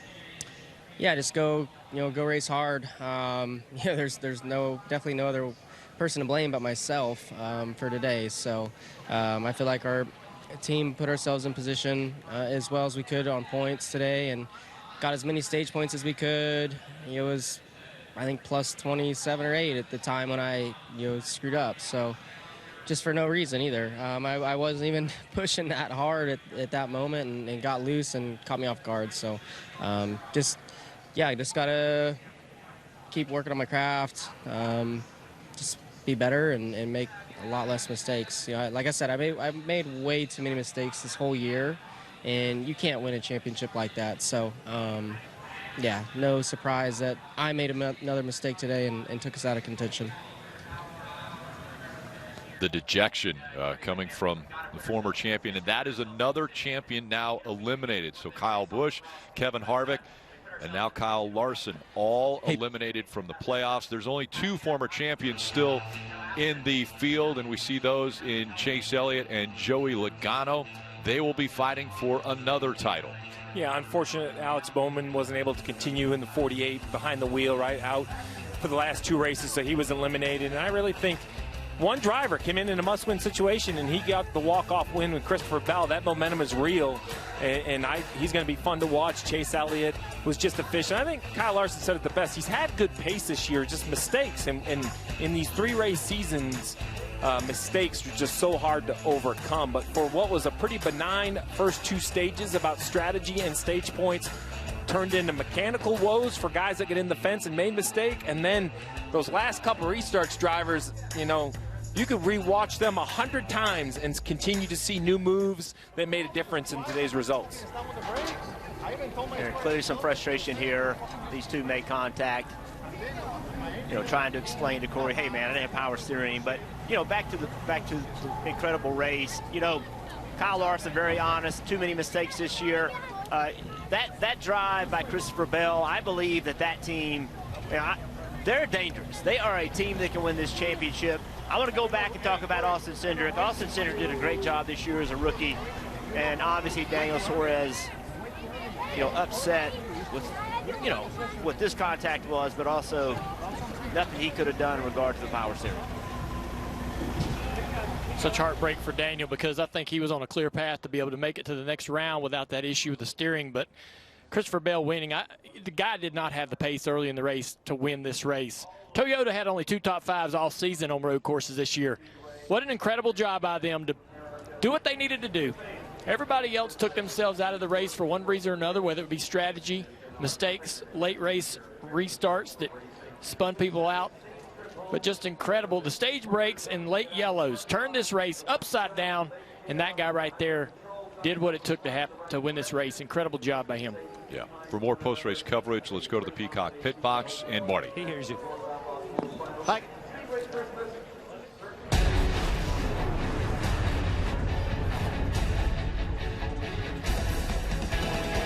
The NASCAR America post-race show presented by Progressive today from the Roval at Charlotte Motor Speedway. Boy, what a crazy one. Holy smokes. I don't know what I had on the bingo card. I didn't have Christopher Bell winning the race. I didn't have Kyle Larson being eliminated in this round, DJ. How would you begin to describe this day? I don't know that you really can. I mean, you had to look at everything and the strategies that were played out early, and a couple of the drivers that looked like they were doing the right thing in Kyle Larson, Daniel Suarez, among a few others that did manage their way through to the next round. But you talk about those drivers, but then the problem started happening. And then, you know, Steve Letarte set this up, that he thought that we may see some issues throughout the day because of the uniqueness of this track, of what it presents, over the curbing, on the banking, everything that it brings along with it. And we saw that get Daniel Suarez and Kyle Larson and keep them from moving on into the round of 8. Yeah, there were 3 races. And honestly, there were 3 races. There were the guys that went out hard to gain points, and we saw that in stage 1. Then there were the guys that were determined to win the race. And they were the guys that pitted early in stage 1 and ended up winning in stage 2. And then we get to stage 3. And that's when that ugly mechanical demon raises his head and starts taking out cars. And we have a caution or two, and we get into the intensity of what this round was all about, what an elimination race was all about. And that's when it really starts to get mixed up. So it was a crazy day to sit here and watch it, because you watched the first one and you said, okay, I got it. You watch the second one, you're like, well, I didn't understand that one. And by the time you get to the third one and you sit down here with us and ask us what we saw, I have no clue what we just saw. Chase Elliott didn't want our camera there, and he's talking to his teammate William Byron and Christopher Bell, though, in victory lane. Boy, DJ, you got to give credit to Adam Stevens. I mean, what a gutsy call to come in and put on tires. And at the moment, Steve goes, hey, he might be actually able to win this race. I thought there is no way he's going to be able to win this race. But Adam Stevens, call of the year so far. For sure. Yeah, no doubt about it. Christopher Bell comes in needing a win. He got it. He is in the round of 8. Austin Cindric, unfortunately, does not advance. Kim is with him. And 13 points out of moving on. Austin, we saw a late race spin. What happened there? Yeah, we were in a position where I needed one more spot. I was working to try and get that spot, and I haven't seen a replay, but sounds like I got hit from behind and locked the rears and got sent back. No, I just screwed that up. So I think he hit me there at the end. Doesn't matter. Either way, he's trying to drive, probably a little desperate for 30-lap older tires in every car around me. So just tried to make something happen. Probably could have done something better throughout the day, just trying to figure out where to get track position and when to have tires and when not to. And a bit of a cluster. We were golden there if that red flag wouldn't have come out. We were in a great spot to make it in, but it's the way these go. If we get the finish we deserve at Texas, we're not even in this position. So just frustrating, but that's playoff racing. There's a lot of guys who've had a lot of worse luck in the playoffs and learned a lot in my rookie season, and proud to be able to have a shot to finish out season strong and have some fun the next couple weeks. Interesting call by your crew chief, Jeremy Bolins, in stage 2. You guys didn't get stage points, and he elected not to short pit. He apologized to you on the radio. Were you surprised? It's so hard to calculate that out. I mean, when you're dealing with 1 or 2 points, like I said there at the end, I needed 1 or 2 points. And that 1 or 2 points that we thought we were going to get, we had some cars that we probably didn't anticipate staying out in stage 2 that we didn't think that their priority was probably going to be stage points. So miscommunication or a bad call, whatever you want to call it. It's tough when it is that 1 or 2 spot and you're relying on other guys to make decisions that benefit you. So that's the way it goes.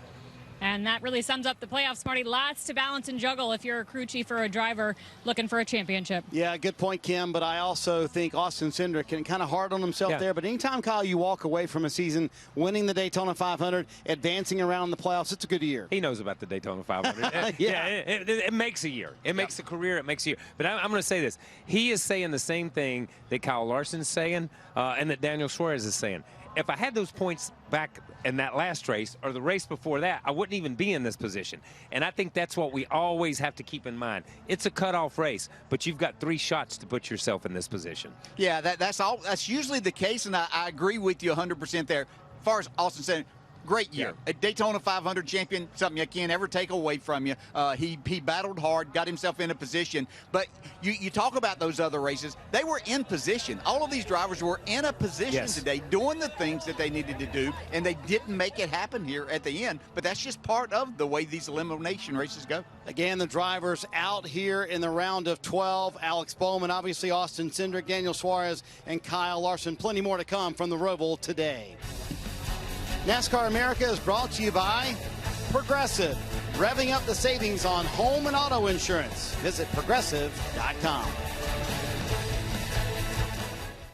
Hey, Kyle, next week we carry all this chaos to Vegas. Are you ready for the round of 8? What's the odds it's going to get wilder? Oh, my goodness. Holy smokes. Next Sunday, 2:30 Eastern, right here on NBC Sports. Let's take a look at this week's Progressive Safe Driver. And, DJ, I think the theme of the day, honestly, was just surviving, right? Look at this final restart.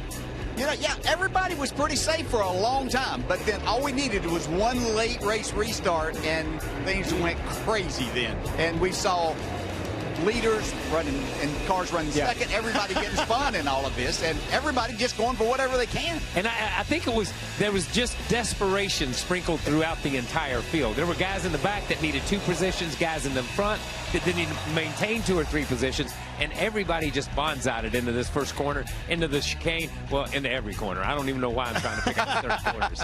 Walk-off wins are fun. Christopher Bell comes through with it. Chase Elliott, I know he's not happy about today, KP, but he's going to be happy when he sees this. Plus 20 going into the round of 8 over Joey Logano. Yeah, listen, he loves the end of these resets. When you get a reset, man, because he goes right back to the top, no matter where he's at. What's going to be interesting, again, is to go to Vegas, to go to that first race in the 3rd round.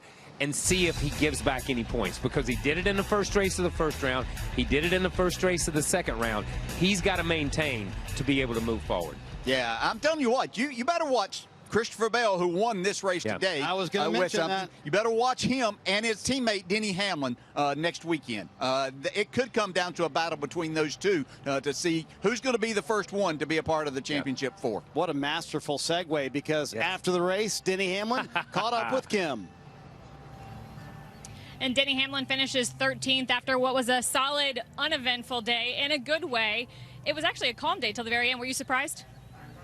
No, I mean, it was kind of wherever you got placed out there on the track, you were going to ride in that position for the most part, unless someone made a mistake in front of you. So we preferred that kind of day, even though it is what it is. But yeah, our whole FedEx team did a great job with strategy and making sure that we jumped stage 2 when we saw we weren't going to get stage points there. So it put those guys that were in front of us most of the day behind us, and nobody could pass us. So it worked out nicely for us, and uneventful day is exactly what we wanted.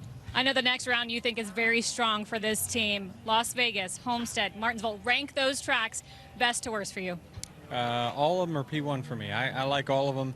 All of them are just perfect for what our strength is, especially with the Toyotas and myself. So I'm really excited about it. I think that we had a great test at Martinsville, even though we finished there bad in the spring.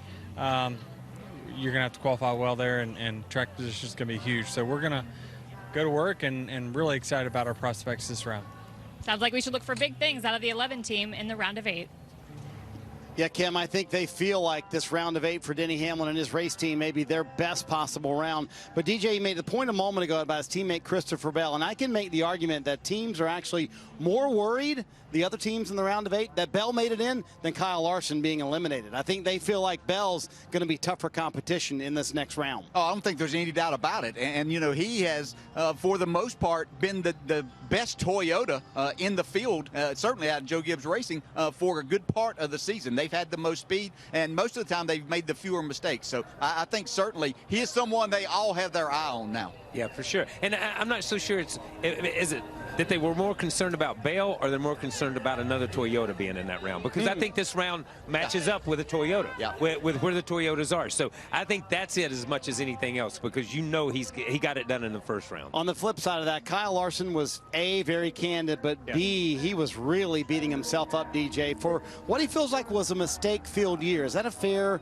self-reflection on his behalf? I think we've seen that. I thought some of it happened because of the new car, and that could have been today, but he was in a position he didn't, and he said he wasn't pushing it, but was that just a mental lapse that he had to even put himself in the position to hit the wall there late and create this problem? Yeah, I think he was more upset with himself, but this is what I would offer up. He's the new Jimmy Johnson syndrome. Okay, we used to measure Jimmy against himself. Yeah. We're measuring Kyle Larson against what he did last year, and what he did last year was phenomenal. And I think he's measuring himself against what he did last year. Well, you look at who's going to be in the round of 8. You got 2 Hendrick Motorsports cars with Chase Elliott and the 24 of William Byron. 2 Joe Gibbs Racing cars now. 2 Team Penske cars. That is a very even playing field. Yeah, and Joey Logano's just a bulldog. Don't count that man out. I'm telling you. Did I hear Ross Chastain in Trackhouse? Oh yes, I did. Yes, I did. Yes, you did. Boy, what a chaotic day to cut the Cup Series playoff field from 12 to 8, and it all happened here at the Charlotte Roval. A lot of action today. Beautiful fall afternoon here in Charlotte. But at the end of the day, it's Christopher Bell who winds up on top and advancing into the round of 8. More NASCAR coverage always available on NBCSports.com. Post-race coverage from Charlotte continues now on Peacock. Coming up next on NBC, local news, except on the West Coast. And later, Sunday Night Football. Bengals and Ravens this evening. Congratulations, Joe Gibbs Racing and Christopher Bell.